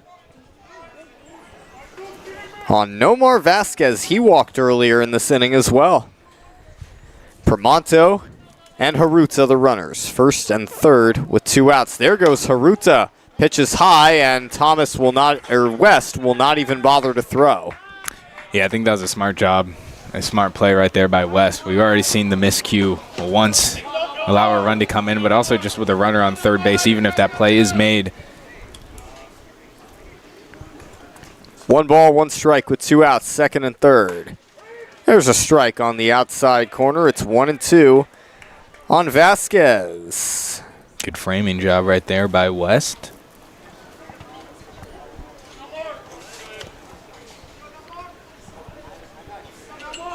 One-two pitch. Misses outside. It's an even 2-2 count. Pramonto at third and Haruta at second. Philippines Baseball Group with a 7-3 lead over the Conejo Oaks. 2-2 is fought off foul to the right side. Yeah, and for a team that's last place right now in the South Division, this is a great fight that you want to see from them. And especially like we've talked about, they're an affiliate. They don't have a spot confirmed in the California Collegiate League. There's a fly ball to left center field, but plenty playable for Kendlinger for out number 3. Philippines Baseball Group has turned this game upside down and scored 7 runs in the top of the 5th to take a 7-3 lead. We will step aside for now.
Bottom of the 5th inning, and the Oaks with the top of the order due up. It's Tommy Kenlinger getting things started. He's 0 for 1 with a walk and a strikeout. And Hunter Zanke out for his 5th inning of work, so already topping the amount of innings from Caden Beloyans, who, for him, it's a no decision as it stands right now. And, you know, with Zanke on the mound in the lead, if this lead holds up, he would be the pitcher of record. Yeah, first time today he's working with. There's a fly ball to right field. Stefan Leo makes the catch. 1 out. The first time he's working with a lead. Now it's kind of a cushion, and it's now the longest he's pitched in a game. He had a 4 innings pitch versus the Walnut Creek Crawdads, where he started in a 15-1 loss. That's his 1 loss of the season. So yeah, 5 innings is now a season high for Zanke. Brings up Ethan Gonzalez. Looks at an off-speed strike right over the plate, 0-1. Well, Gonzalez hitless on the day so far, a strikeout and a flyout. Got 1 hit on Wednesday. That was in the 1st inning. The 0-1 misses in the dirt. A nice scoop by Dylan Tagium. And it's easier as a pitcher now that you kind of have a cushion to work with and you're not having to play catch-up ball. 1-1 on the way. That one is fouled away, so it's now a 1-2 count on Gonzalez.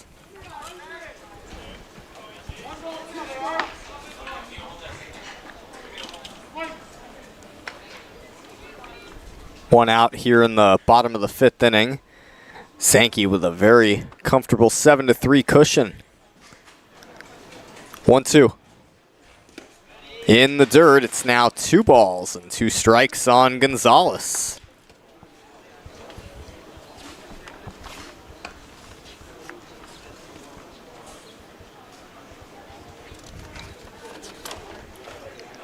Two on the way.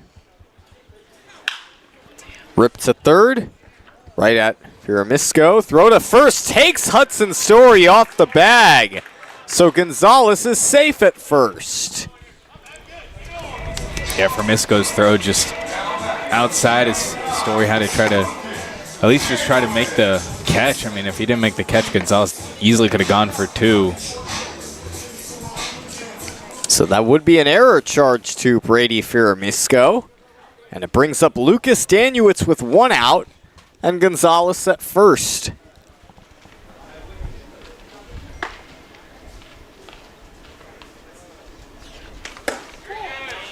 Misses upstairs, 1 ball and no strikes on Danuitz. Well, Danuitz 0 for 1 with a walk and a strikeout on the day so far.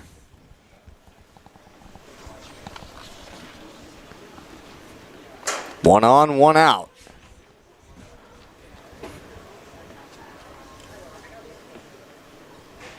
Here's the pitch. There's a fastball strike right on the outside corner, 1-1. And in the 2 games the Oaks have played this week, they've only trailed in 1 inning. You'd have to go back to the 9th inning when the Sam Barber Forcers scored 2 runs on Tuesday, eventually being the 2 winning runs. But we'll see how the Oaks now come back. Danuitz behind 1-2 to Hunter Zanke.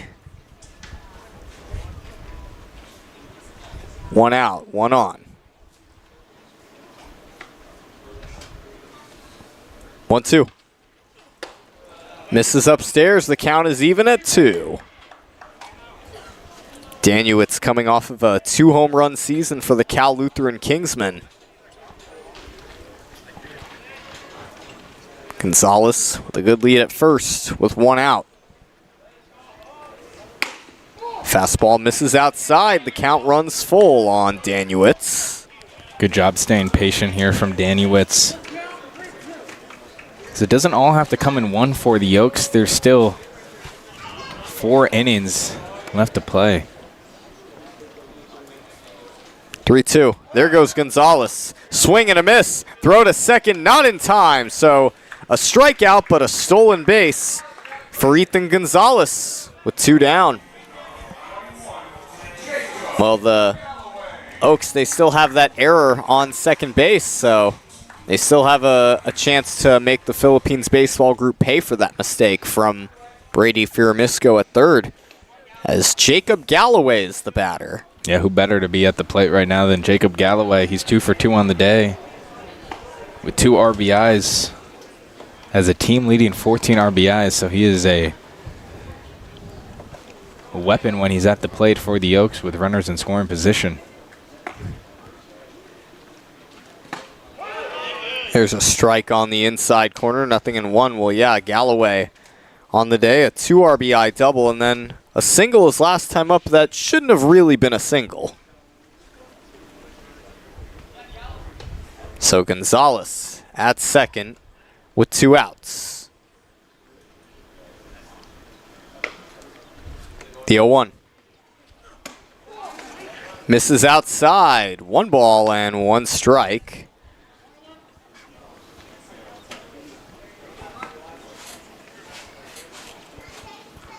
Galloway, one of 5 Oaks with a home run this season. Gonzalez at second with 2 outs.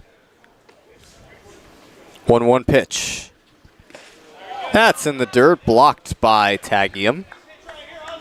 2-1.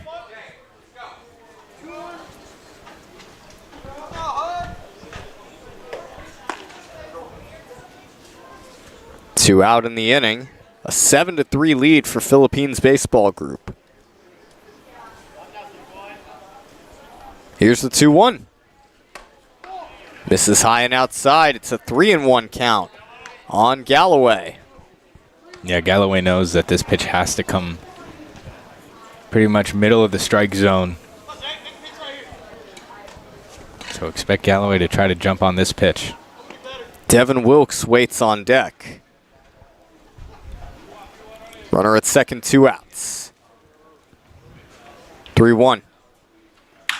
That one is ripped into the glove of Hudson Story. Takes it on a hop and tosses to Zanke at first to end the inning. So no runs, no hits, 1 error. And we now head to the 6th inning, 7-3 Philippines baseball group when we come back.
Here we are now in the 6th inning. It's 7-3 Philippines as Dylan Tagium steps to the plate. He had an RBI double back in the 5th inning.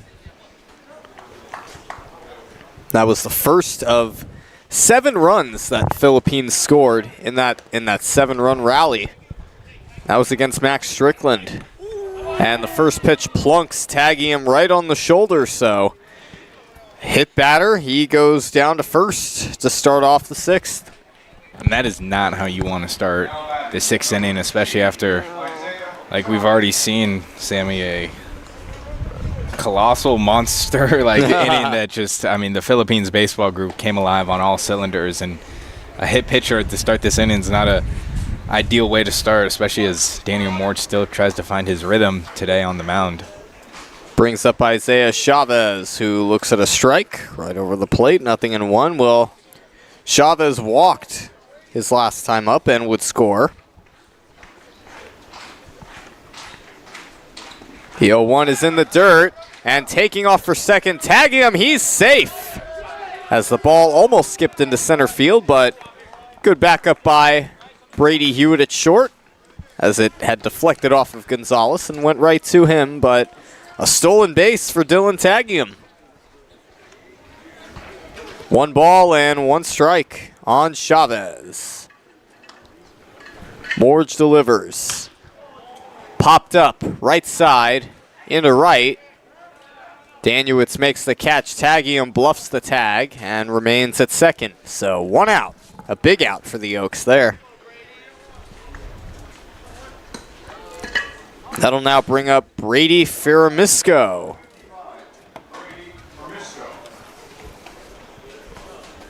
Ferramisco 1 for 3 on the day. He reached on a bunt single his last time up. Drove home a run, and that was the first run scored with Morge on the mound. That run was not charged to Morge because Morge did not inherit the runner who scored, which was Tagium. Misses in the dirt for ball 1. Well, I think that might have possibly been the turning point right there. I mean, that bunt single, when you play that small ball, builds exciting momentum in your favor. 1-0. Misses upstairs, 2 balls and no strikes with 1 out, and Dylan Tagium at second base.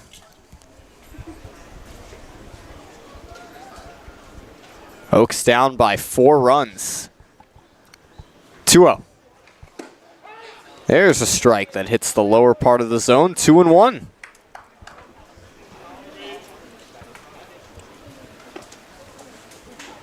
Runner at second. 1 out. A base hit to the outfield could make this a 5-run game. There goes Tagium to third. And he's in there. He beat the throw, so Tagium steals 2 bases.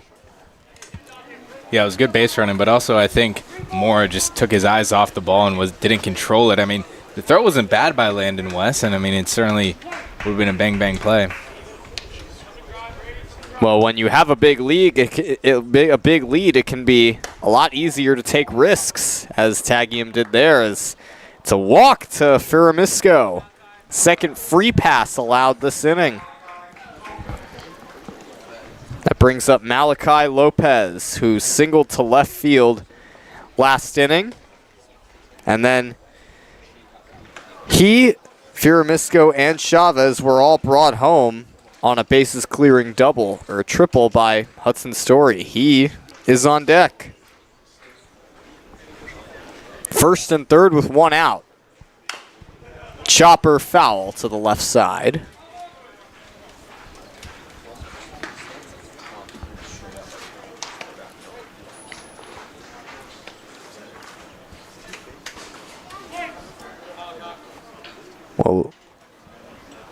Well, Strickland had inherited 4 runners on base, so it was 4 runs to his name, as that one is fouled away. Still an 0-2 count on Malachi Lopez. He's 1 for 3 on the day with a single, a strikeout, and a flyout.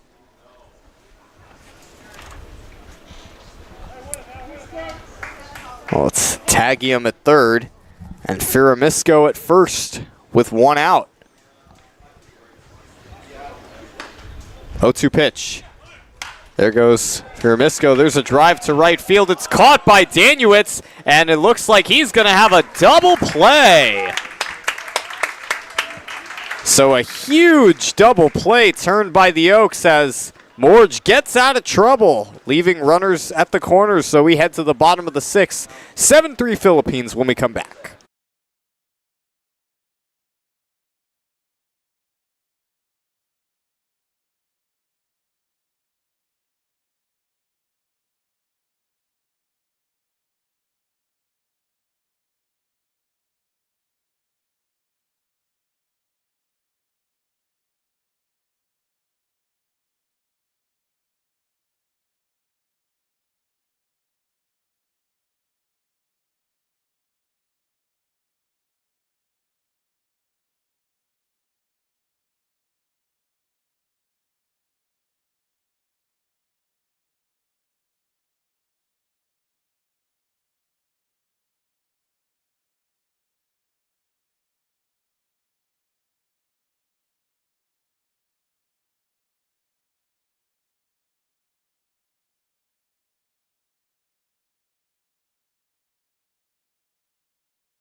Here we are in the bottom of the 6th inning, and Hunter Zanke's day is done. He throws 5 innings of 3-run ball, and he yields way to the right-hander Stefano Gonzalez, a rising junior at Los Angeles Pierce College, originally from Torrance, California. And he faces Devin Wilkes, who leads off the bottom of the 6th inning, and he hacks and misses at that one for a strike. Well, Gonzalez, this past season with Pierce College, went 1-2 at 10.55 ERA, made 11 appearances, pitched 36 2/3 innings, struck out 9 batters. And that gets Wilkes on the foot, so he will head to first. And for the Conejo Oaks, that is their first hit batter at the plate. Stefano Gonzalez now making his 5th appearance. He's pitched in 5 total innings. He has 4 strikeouts, 3 walks, and 10 hits. Last appeared on June 24th in a 7-0 loss versus the Academy Barons, where he went 1 inning, had 1 strikeout in the 3 batters he faced. Brady Hewitt 0 for 2 on the day with a pop out and a line out, both to third, and he flies that one in the air to right field for Stefan Leo. And he makes the catch out there by the warning track for out number 1. Now that brings up Jake Schwartz. Schwartz 0 for 1 on the day with a walk and a ground out. His last time up, he hit a hot shot right off the legs of Hunter Zanke, but fortunately for Zanke, it deflected right in front of him. So it was easy for him to pick it up. There's a line drive base hit to right field, so After a hit batter, it's a single by Jake Schwartz. Yeah, well, that's a hot shot right there that gets him on base.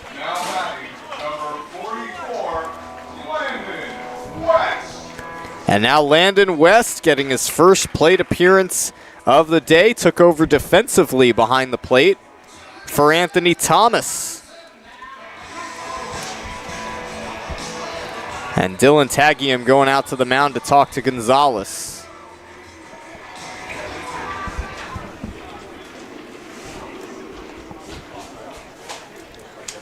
Yeah, Landon West now making his third appearance of the season as he's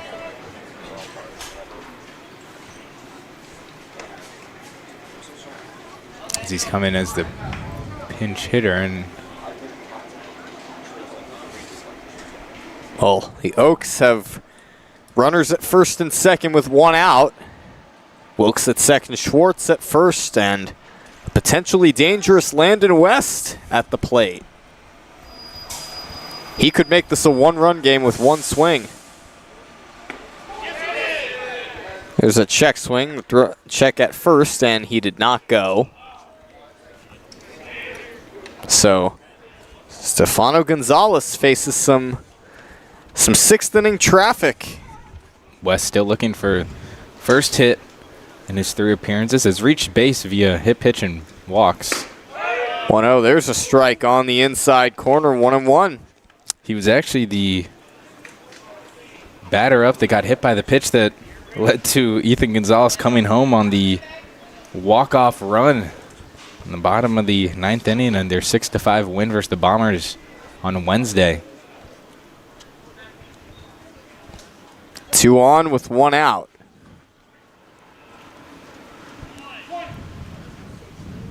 Wilkes and Schwartz the runners. Oaks down by 4. And West grounds it to short, and it eats up. It eats up Lopez at short, so the bases are now loaded with 1 out. Boy, that was a hot shot right there. Yeah, especially to get his first hit of the season, and comes in a timely manner as the Oaks trailing by 4 runs here, and a real opportunity to potentially even tie this game with the swing of the bat by Zach Moore, but let alone just get some runs on the board after they've now been held scoreless the past 2. Mora does represent the tying run, as Stefano Gonzalez laboring through the 6th inning. He is not allowed a run yet. Bases loaded, 1 out. Mora lifts a fly ball to right center field. It might be trouble. It is caught in shallow right center field, and that's a huge out for the Philippines baseball group. So Mora swings at the first pitch and does not get the job done, as that ball was too shallow for Wilkes to tag and score. Yeah, and a hell of a job by Stefan Leo. I mean, to get out of right field and pretty much roll up all the way to that shallow center field and make the play. I mean, that is as big as it gets right here, because now Tommy Kendlinger, he can't really just have a sacrifice fly. He's got to put the ball into play. Misses inside for a ball, 1-0.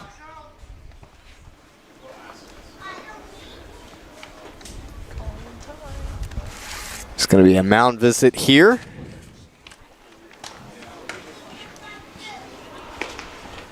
Well, Gonzalez has not yet allowed a run this inning, but certainly inherited some runners on base.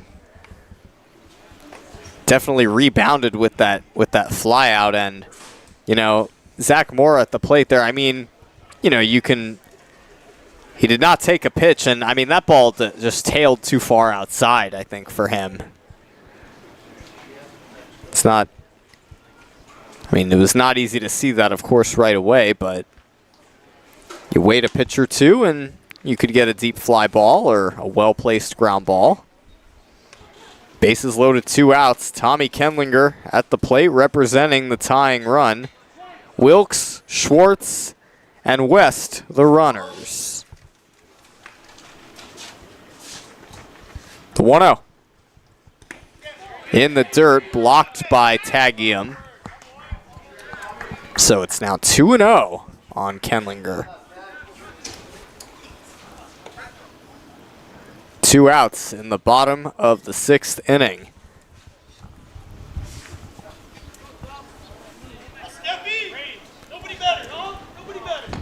Two-0 on the way. There's a strike right over the middle of the plate. 2-1.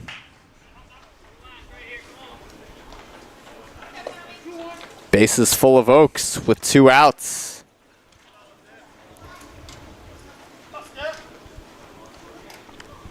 Gonzalez looking to get Philippines out of trouble here.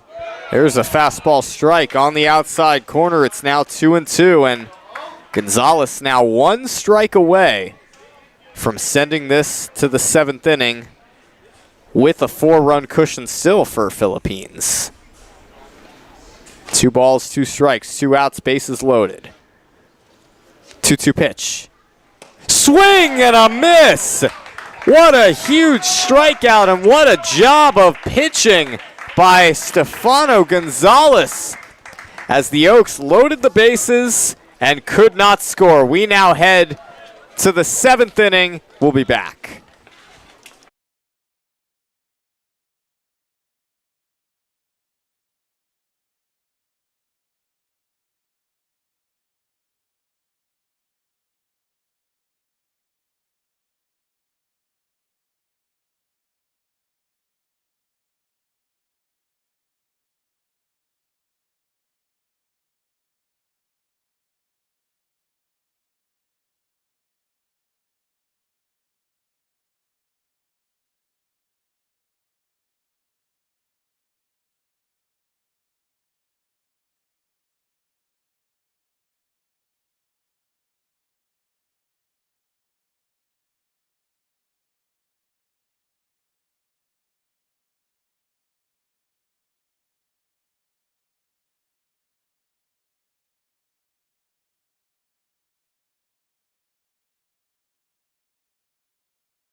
Hudson Story will lead it off for the Philippines baseball group here in the 7th inning. His last time up, he cleared the bases with a triple. In the 5th inning, he's responsible for 3 of the 7 runs that they scored that inning. Regan Gale, the new pitcher for the Conejo Oaks. As Story looks at one upstairs, well, Regan Gale, so far on the season, he's made 1 save. This is his 6th appearance of this summer. His last one was against the Orange County Riptide at Ventura College back on June 28th as inside, and Story is able to check his swing. So it's now 2-0. And Regan Gale, another Westmont College student on the Oaks. Also a returner of the 2024 championship team for the Conejo Oaks. 2-0. Swing and a miss.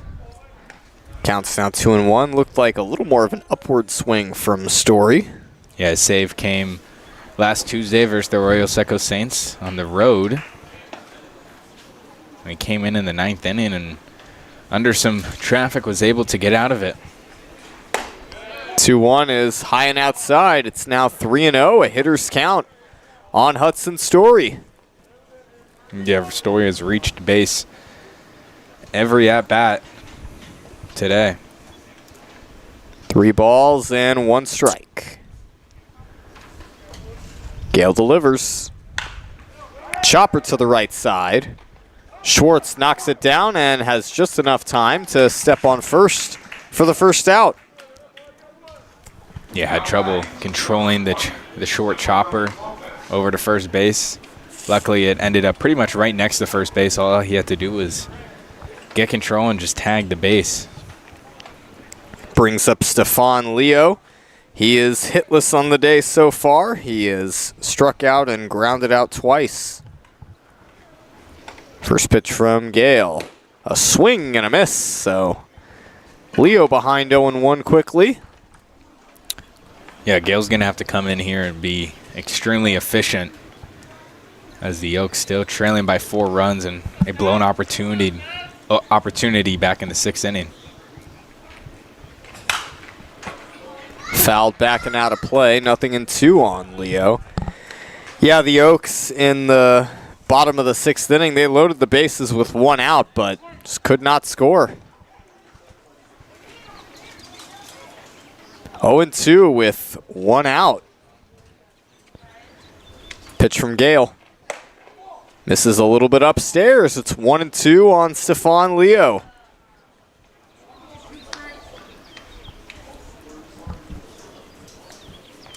There's 1 out here in the 7th inning. And Gale, the 4th Oak pitcher on the day. Misses upstairs. It's 2-2. Well, we saw Daniel Morge come in that 5th inning. He ended up throwing an inning and 2/3 as, he had a rough 5th inning in which he allowed 3 runs to his name and then shut the Philippines baseball group out in the 6th. As there's strike 3 called right over the plate for out number 2. Yeah, that gets now Regan Gale's 10th strikeout of the season. First today. That now brings up Tyler Permonto, the center fielder for Philippines. Getting his first looks against Regan Gale. There's a swing and a miss on a fastball on the outer part of the plate. Well, Permonto is 1 for 2 on the day. He was hit by a pitch his last time up. Ground ball to short. Brady Hewitt throws to first in time. A 1-2-3 inning for Regan Gale. Time to stretch here at George Sparky Anderson Field as we head to the bottom of the 7th. 7-3 Philippines baseball group band. Happy 4th of July again. We'll be right back.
Here we are now in the bottom of the 7th inning. Ethan Gonzalez will lead things off for the Oaks, and a new pitcher for Philippines baseball group. It is Hunter Boylan, the left-hander.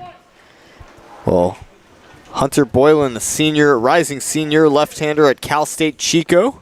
He's originally from Vegas, as there's a strike on the outside corner.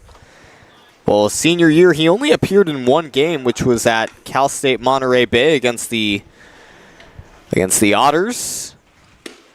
There's a strike on the outside corner, 0-2. He pitched 1 inning in relief this past 2025 season. He struck out 1 batter. No balls and 2 strikes on Ethan Gonzalez. Boylan comes home.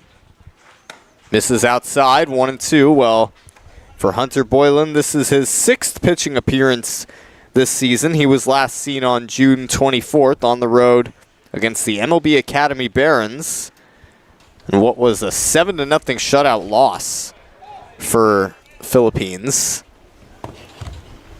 Misses in the dirt. It's now 2-2. Yeah, Boylan says his best talent outside of baseball is drawing portraits. So I'll try to cook up some strikeouts here. 2-2. Right side. Nice play at second by Vasquez. A high throw to first, but Story's able to keep his foot on the bag. 1 out. Yeah, it wasn't the prettiest play there all around from the Philippines baseball group, but enough to get it done as ball kind of came in fast, and I don't think Vasquez expected that, and he had to kind of choke up in his glove himself to make the play, and yeah, his throw a little high, but Story a little taller, able to reach upstairs and keep his foot on the bag. That'll bring up Lucas Danuitz for the Oaks. He is hitless on the day so far. He has struck out twice. As that one misses outside, 1-0. Well, Danuitz, he drew a walk his first time up back in the first inning. He's been seeing the day in right field. 1-0. That one is fouled away. It's 1-1 on Danuitz. Yeah, it's only down to 3, or I should just say 8 total outs for the Oaks if they want a chance at coming back in this one. Started off very strong with that 5th inning of 7 runs by the Philippines baseball group. Has chopper to the left side. Throw to first by Lopez in time. Boy, what a wacky play there. It's kind of a weird play on the receiving end of the ground ball, because it looked like Firmisco was ready to get that ball and he almost intercepted Lopez, but Lopez takes the high chopper and gets it to first just in time. Yeah, I think just the way the momentum was going, I think Lopez had a better chance to make the play at first. But even then, it left another second for Danuitz to try to get the first, and that was bang, bang. I mean, if you had instant replay, I wonder how that would have ended up. I'm curious about that, too. There's a strike on the outside corner to Jacob Galloway. Well, the Oaks are going to need to start to find something. It starts with a guy like Jacob Galloway. 0-1. Misses in the dirt, 1 ball and 1 strike. Well, Galloway is 2 for 3 on the day. He had a 2 RBI double back in the first inning. He singled in the 3rd, grounded out in the 5th. 1-1 pitch. Line drive, base hit left field. So Galloway with his 3rd hit of the day. Comes with 2 outs in the bottom of the 7th inning. Yeah, he has not been phased at all today. As you said, now his 3rd hit. Just continues to find the sweet spot from the Philippines baseball pitchers. And with Devin Wilkes at the plate, anything could happen. I mean, we've already seen him go long once this season, but he's also very effective with runners on.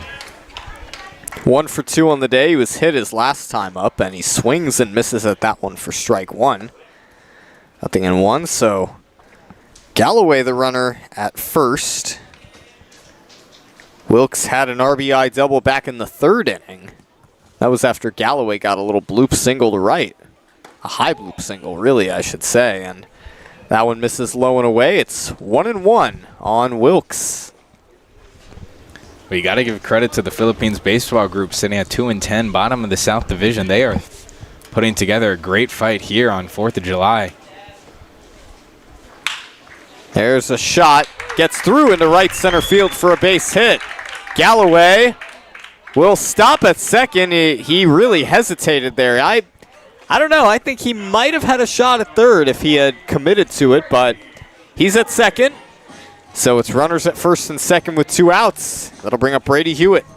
Yeah, it would have been a close call. I mean, Galloway, not the fastest base runner, but I mean, sure. It still would have, yeah, I agree. He probably would have had a chance, especially if he kept his momentum going. But yeah, he did hesitate, as you said. Well, with 2 outs, here's Brady Hewitt. The most he could do right now is make this a 1-run game. Galloway, the runner at second. Wilkes, the runner at first, with 2 outs in the bottom of the 7th inning. Both runners go. Pitches inside, and it's a double steal for the Conejo Oaks as Galloway stole third and Wilkes stole second. Well, the Oaks are going to have to capitalize. It's not, you don't get any runs for guys on third and second base. 1-0. There's a fastball strike on the outside corner. It's 1-1. Yeah, I mean, we've seen the Oaks get some seemingly big plays in recent innings, but they haven't been able to capitalize, really. I mean, they had the bases loaded with 1 out last inning and just could not score. There's a line drive into right center field for a base hit. In to score is Galloway. Wilkes right behind him as Leo kicks it in right field. And it's a 2 RBI single by Brady Hewitt, and that makes it a 2-run ball game at 7-5 Philippines. Yeah, great piece of hitting from Brady Hewitt to get his now 9th RBI of the season, or I should say 9th and 10th RBI of the season. So we now get a mound visit. And we'll see if Boylan stays in there. But that was a much-needed play. I mean, we literally just talked about how the Oaks needed to capitalize with runners in scoring position, and Brady Hewitt delivered when his name was called. Looks like Boylan is going to stay in there for the time being. And, yeah, the double steal pays off. Still have some more work to do as they now just trail by 2 runs. Jake Schwartz at the plate. He's 1 for 2. He singled his last time up in the 6th inning.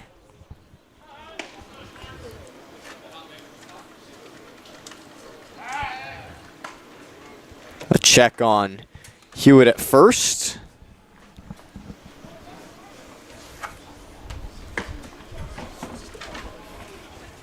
One on, 2 outs. Here's the pitch. Schwartz looks at a strike on the lower part of the zone. 0-1.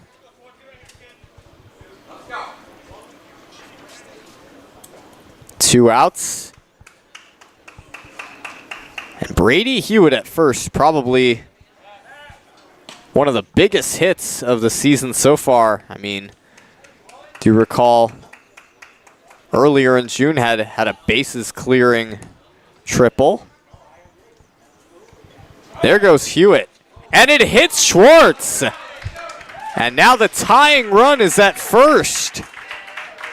Well, going to have another mound visit, but this one's not just going to be a mound visit. We're going to have a pitching change here. So Boylan's day is done. He gets 2 outs, but creates a mess of problems for Philippines. So it's a 2-run ball game. We will step aside.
Well, Hunter Boylan retired the first 2 batters of the inning, but after he allows 3 straight hits and hits a batter, his day on the mound is done. He yields way to Ronan Nuki, rising junior in the portal. He's from Fontana, California. So Brady Hewitt at second base and Jake Schwartz at first with 2 outs. Landon West rips it right into the glove of Brady Firamisco. And that will end this 7th inning. The Oaks score 2. They make it a 2-run game. This game is still not out of reach. We head to the 8th. We'll be back.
Here we are now in the 8th inning. Taking over for the Oaks on the mound, Nathan Hernandez, another member of the 2024 Conejo Oaks championship team.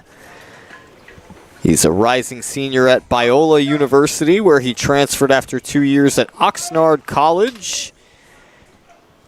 And he comes on and faces Tyler Haruta back to the top of the order for the Philippines baseball group. And Haruta pops that one up into shallow right center field. Danuitz is there, and he makes the catch for the first out.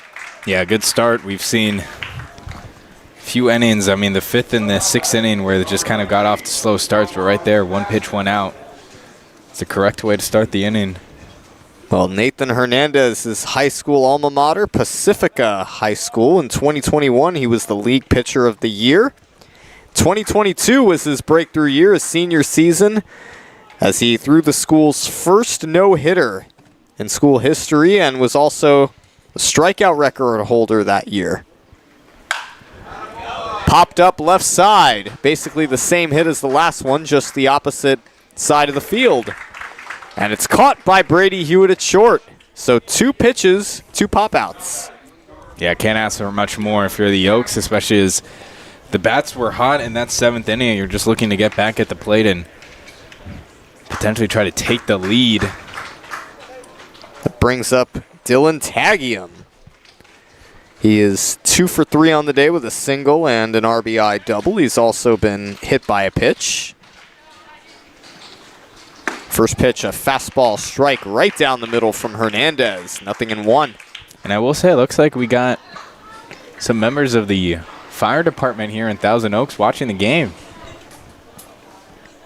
Love to thank them for their support.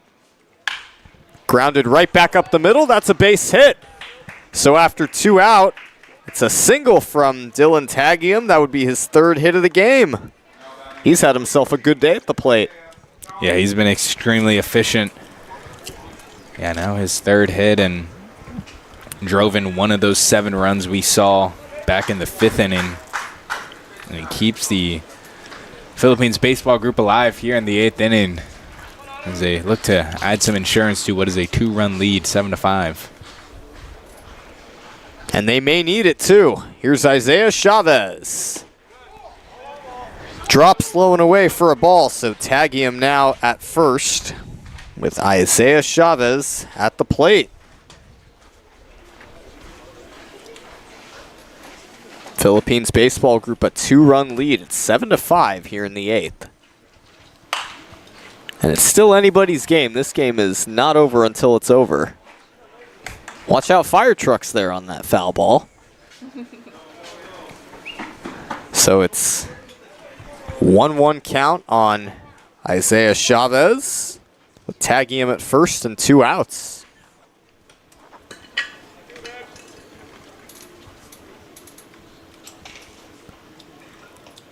One pitch. Another foul out of play. It's 1 ball and 2 strikes. On deck is Brady Firamisco. Has Hernandez ahead in the count, 1-2. Runner at first.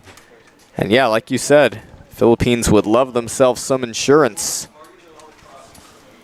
Certainly goes a long way against a talented team like the Oaks. 1-2.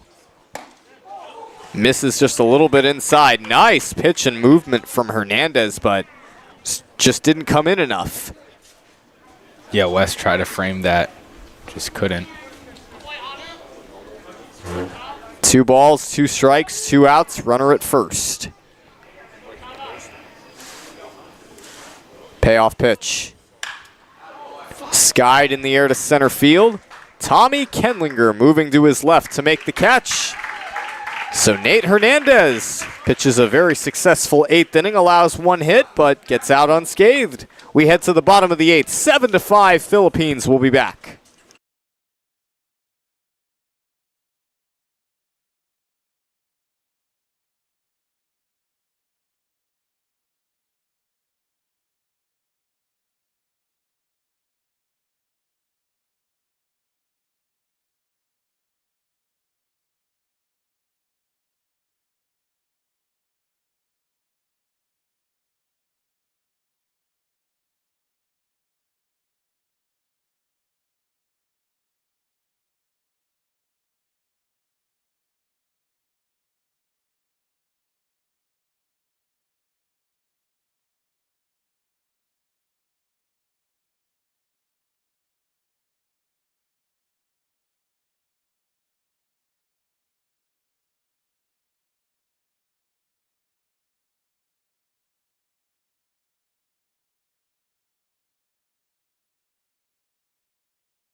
Bottom of the 8th inning, Zach Mora will lead things off for the Oaks, and Ronan Nuki enters what he hopes will be his first complete inning of work. He came on with 2 outs in the 7th inning and just threw 1 pitch and got Landon West to line out.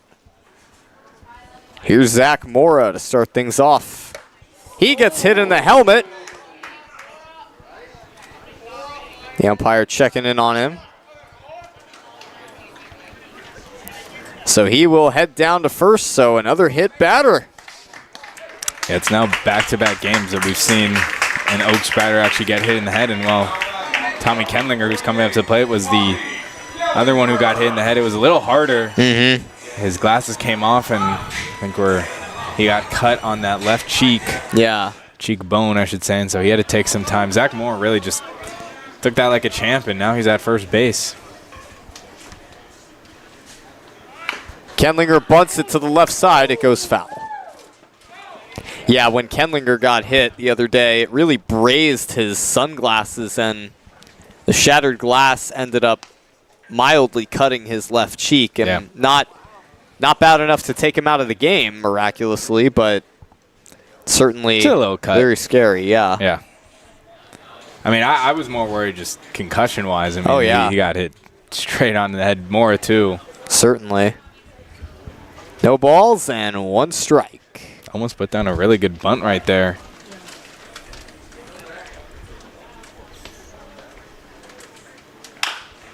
Chopper on the ground to short. Lopez tosses to second for one. Throw to first, not in time. Pulled Story off the bag anyway. So a fielder's choice. Tying run still at the plate for the Oaks. They are not out of this game. And a guy like Ethan Gonzalez is certainly someone you want at the plate. He's reached on an error. He's grounded out, struck out, and also popped out. So looking for his first hit of the day. One out. Misses upstairs, 1-0. Tommy Kendlinger, the runner at first. He's got 7 stolen bases on the season as of today. His stolen base earlier.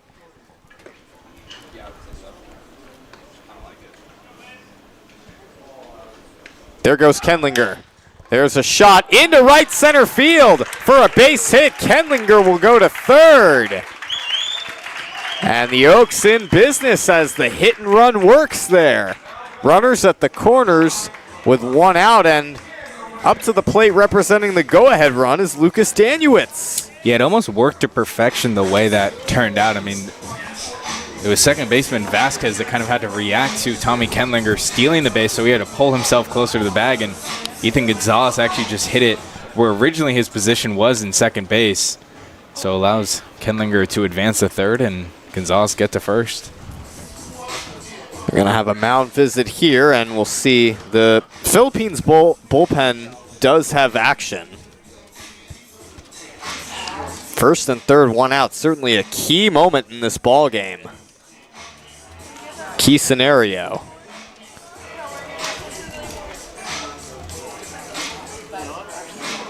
Yeah, I mean, that hit and run, you know, on top of the runner getting a head start, it really throws the second baseman off because he had to cover second if, you know, if Gonzalez didn't hit that ball. Although Tommy Kendlinger got a great jump. He might have been safe anyway, but certainly a huge play all around put on by the Conejo Oaks.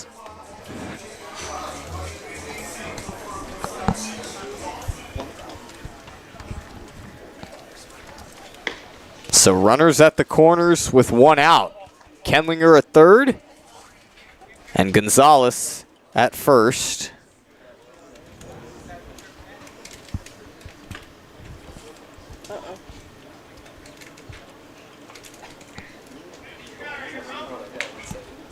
And Ronan Nuki just trying to work his way out of trouble here.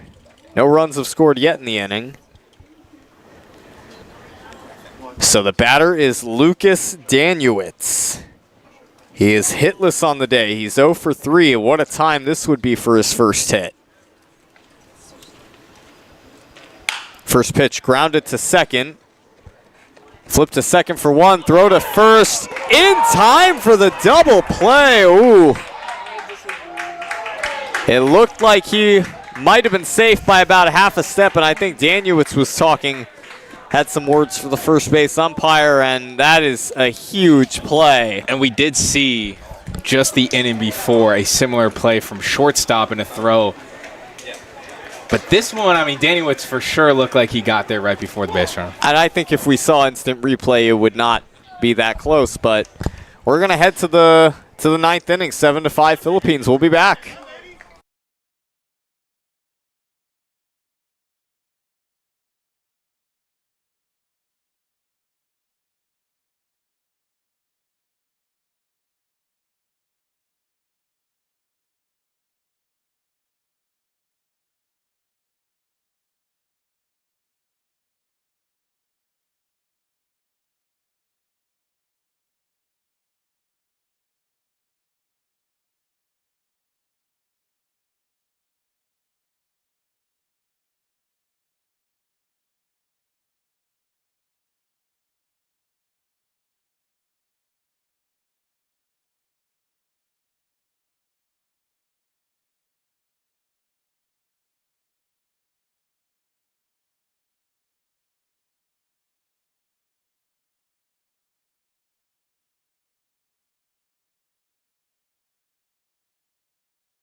Philippines baseball group coming up to bat in the ninth inning, and the Philippines baseball group ahead by 2 runs, although that inning-ending double play don't think was the correct call at first base, speaking unbiasedly, because it certainly looked like Daniewicz beat the throw by about a step. Yeah, that was a poor call. No other way to put it. I mean, there's a fastball outside, 1-0. I mean, the tough part about it is that's not the first time we've seen a similar play be made at first base. I mean, you go back to that 7th inning where it was, Daniewicz grounded to short, and the throw was in time, and I'll say it was more of a close bang-bang play, but right there, I mean, that was... Left side in foul territory, and it's like Mora got turned around and kind of got misguided by that ball, so... It's a foul ball. Leading off this inning for the Philippines baseball group is Brady Firamisco. And, I mean, that's a game-changing play. I mean, it is. Kenlinger was on his way home, and that would have made it a 1-run game heading into the 9th inning. And, I mean, it's not that it's not impossible for the Oaks to come back with 2 runs, but, I mean, that's just the type of plays that you don't like to see decided by the officiating. Absolutely not. 1 ball and 1 strike. Misses high and outside, 2-1. Hernandez in his 2nd inning of work. He pitched a great 8th inning, allowed just 1 hit. Yeah, well, it's back on the shoulders of Hernandez to not allow anything else.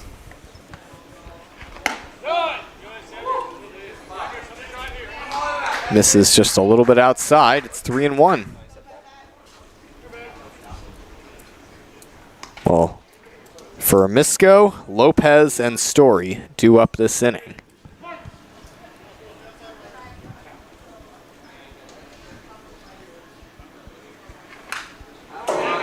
That is fouled straight back against the screen. It's now a full count on Firamisco.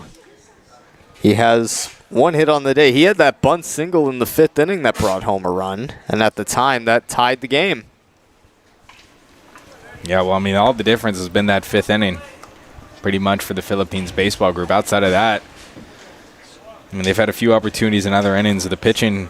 Outside of that, Caden Beloin had a strong day. Regan Gale pitched a good inning, and now Nate Hernandez is trying to at least give the Oaks a chance at the bottom of the 9th with what potentially could just be 2 runs. That one missed just a little bit outside for ball 4, so a leadoff walk to Brady Furamisco.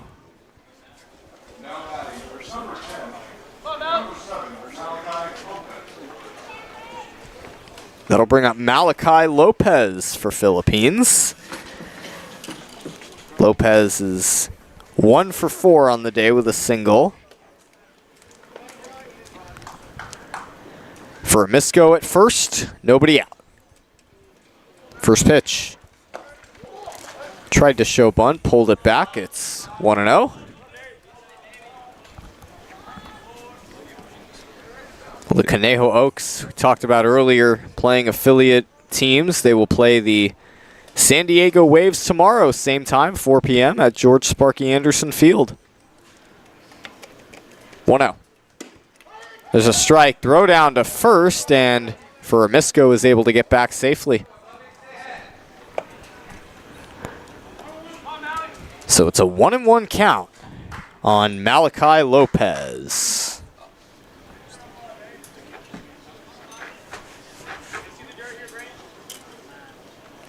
Nobody out here in the 9th inning. 1-1. Skied in the air to center field. Tommy Kenlinger is underneath it and makes the catch. 1 out.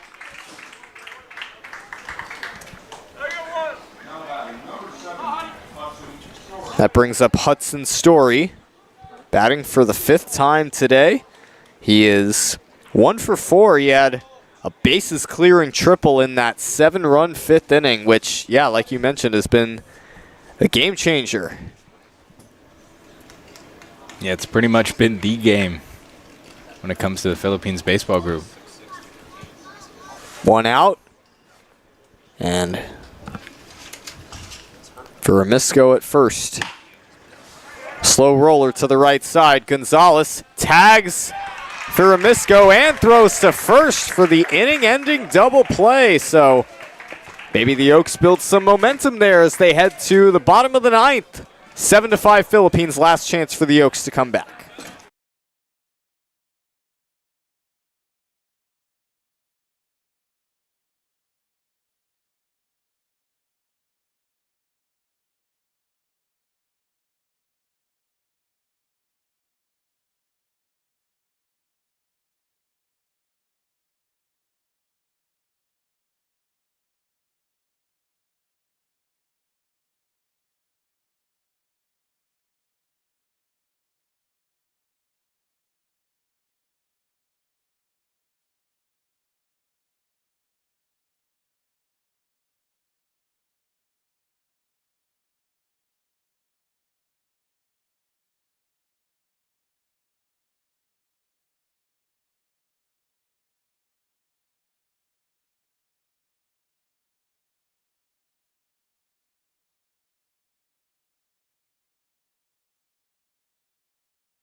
Oaks chasing 2 runs here in the bottom of the 9th inning as Jacob Galloway will lead things off in the bottom of the 9th. And now pitching on for Philippines baseball group, Dylan Adams, the rising sophomore at LA Pierce College.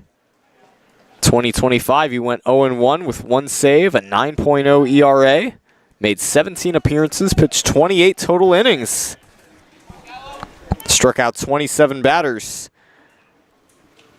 Galloway looks at a ball downstairs, 1-0. This is it for the Oaks. Have to find a way to get home. 1-0. Misses upstairs, it's 2-0. Well, Dylan Adams making his 7th appearance of the season so far. Last time he pitched was this past Wednesday against the Barons. A 4-3 win. He pitched 1 shutout inning. He actually got the save that game. There's a fastball strike on the outside corner, 2-1. And I mean, the next 2 batters for the Oaks are going to have to show up right now. Both Galloway and Wilkes have had a strong day, but they're going to have to continue it here in the 9th inning. 2-1. That one is yanked to right field.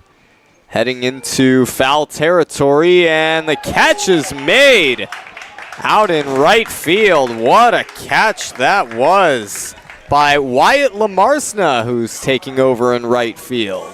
Yeah, that was a hell of a play. I mean, he got all the way out from his right field post pretty much to the fence in the foul territory where the bullpen is for the visitors. And, I mean, that was inches away from going over the fence, so now just down to 2 outs for the Oaks.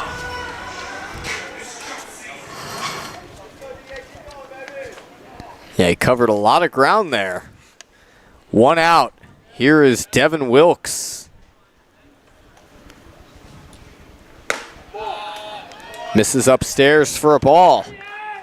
Well, looking ahead for the Philippines after today, they will face the Orange County Riptide tomorrow at Great Park for a 7 p.m. game under the lights. Misses low and outside, 2-0. And to cap off this CCL week on Sunday, July 6th, they will face the Oaks again right here at George Sparky Anderson Field for a 1 o'clock game on Sunday. That one is slapped to the left side. It is a fair ball and will head to the corner. And Devin Wilkes pulls into second with a 1-out double, and now the tying run will come to the plate. Yeah, Wilkes goes opposite side right there. We've now seen 2 of his hits today kind of just stay right alongside the left and right field lines. That stays fair, and it's another double for Wilkes today. And another chance for Brady Hewitt to come through as he did last time. He had a 2 RBI single to right field back in the 7th inning.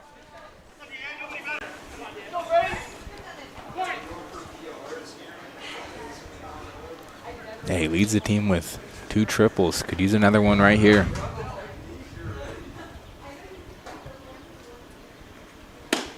Fastball strike right on the outside corner, 0-1. Well, the Oaks down to their last 2 outs, but they have hope with Wilkes at second and Hewitt at the plate representing the tying run. The 0-1. Hewitt has to duck out of the way of that one. It's 1-1.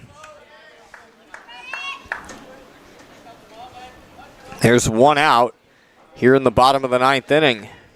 Philippines 2 outs away from winning this game, from getting their 3rd win of the season, and it would be their 2nd in a row. 1-1.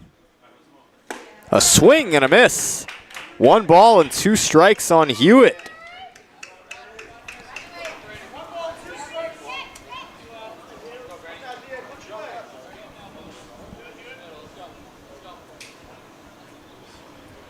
Wilkes at second with 1 out. 2-run ball game. 1-2.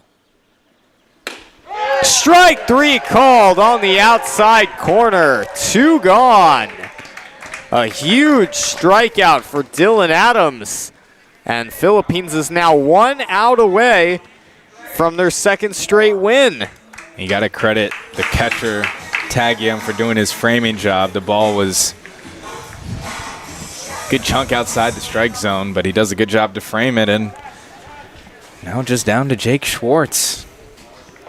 Schwartz 1 for 2 on the day with a single. He's also walked and been hit by a pitch. He was hit his last time up in the 7th inning.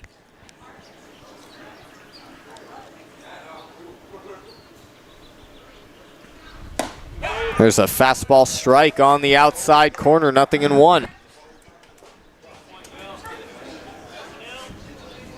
Well, Wilkes standing at second with 2 outs.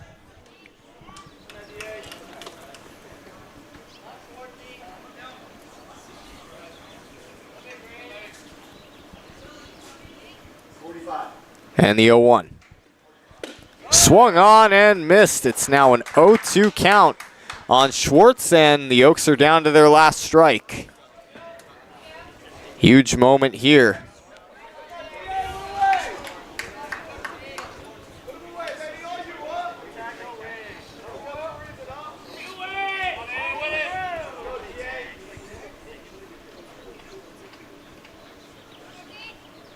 Oh-2 pitch. Outside, 1 ball and 2 strikes on Jake Schwartz.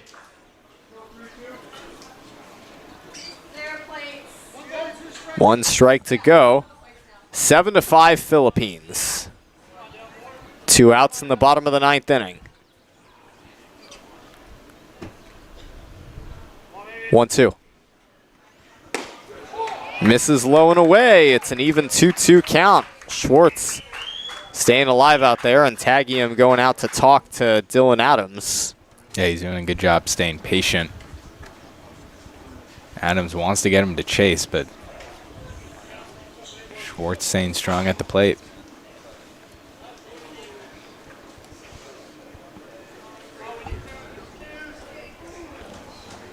Landon West waits on deck should it reach him. 2-2 with 2 outs. Runner at second, 2-run ball game in the bottom of the 9th inning.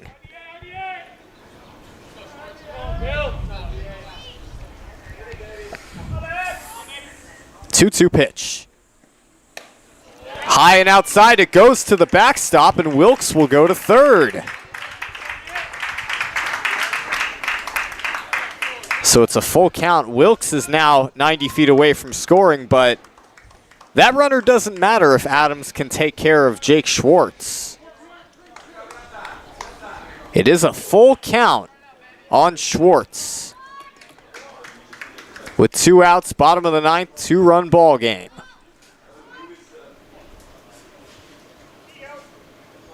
Payoff pitch. Upstairs, ball 4, a 2-out walk to Schwartz. He represents the tying run at first base. Well, Landon West already got his first hit of the season today. Now an opportunity to do so as Isaac Veal now comes in as a pinch runner, and we've already seen a few times him score some crucial runs while being a pinch runner. So, hey, Landon West, if he can drive this into the outfield, Oaks should make some real noise. A ball hit to the wall could tie this game. A ball hit over the wall would win it.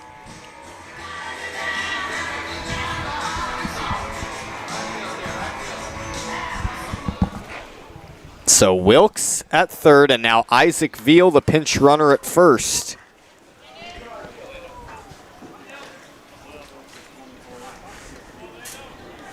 First and third, 2 out. Landon West representing the winning run at the plate.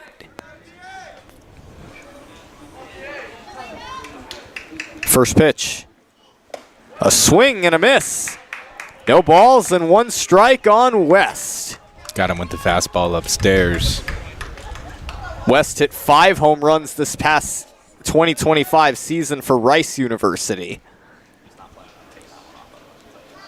The 0-1. There's a fly ball in the air to center field. And the catch is made out there on the warning track by Pramonto, and that'll do it. Philippines Baseball Group wins 7-5 on 4th of July here at George Sparky Anderson Field. And they are now off to a 2-game winning streak after snapping a 9-game losing streak. Well, Philippines baseball group certainly starting off the season in a brutal way, but I think these last couple games, this part of the season, they're maybe starting to show what kind of team they really are as they give the Conejo Oaks their 8th loss of the season. The Oaks now 13-8, and Philippines baseball group now 3-10 on the season. And sum up this game, the Philippines baseball group 7 runs, 7 hits, 1 error. Oaks 5 runs on 10 hits. They had more hits and 3 errors, but I mean, Philippines, they really turned it around, but they had that huge 5th inning. They scored 7 runs, but got to be totally honest, I think the turning point quite possibly may have been the double play call in the 8th inning. Yeah, don't get me started on that, but you got to credit the Philippines baseball group. Yeah. I mean, they came into an environment where the Oaks were 11-3 at home. This is a good Oaks team that continuing to come off 2024 in the championship season. And they came in and they played good baseball. I mean, they easily could have quit after, Caden Beloyan had a strong first 4 innings, but they kept going. And, Max Strickland is still a progression in progress. Daniel Morge didn't have his best day. So they just took advantage of when the Oaks were struggling. But, yeah, I mean, you talk about that 8th inning, and, I mean, that's a poor call. I mean, I said it on the broadcast. That's a poor call, and that's a call you can't miss as an officiate. And it sucks because you have a position where you had runners at the corners in the 9th inning, and if it was a 1-run game, you didn't need to go long, for a ball right there. Like, you just needed to get some sort of base hit. And so, I'm not going to say officiating cost the game, but it was definitely a factor. Yeah, the Oaks also had other opportunities to score when they didn't, but we will see you all back here tomorrow, same time at 4 p.m. as the Oaks will host the San Diego Waves. Alongside Judo Kanyas, I'm Sammy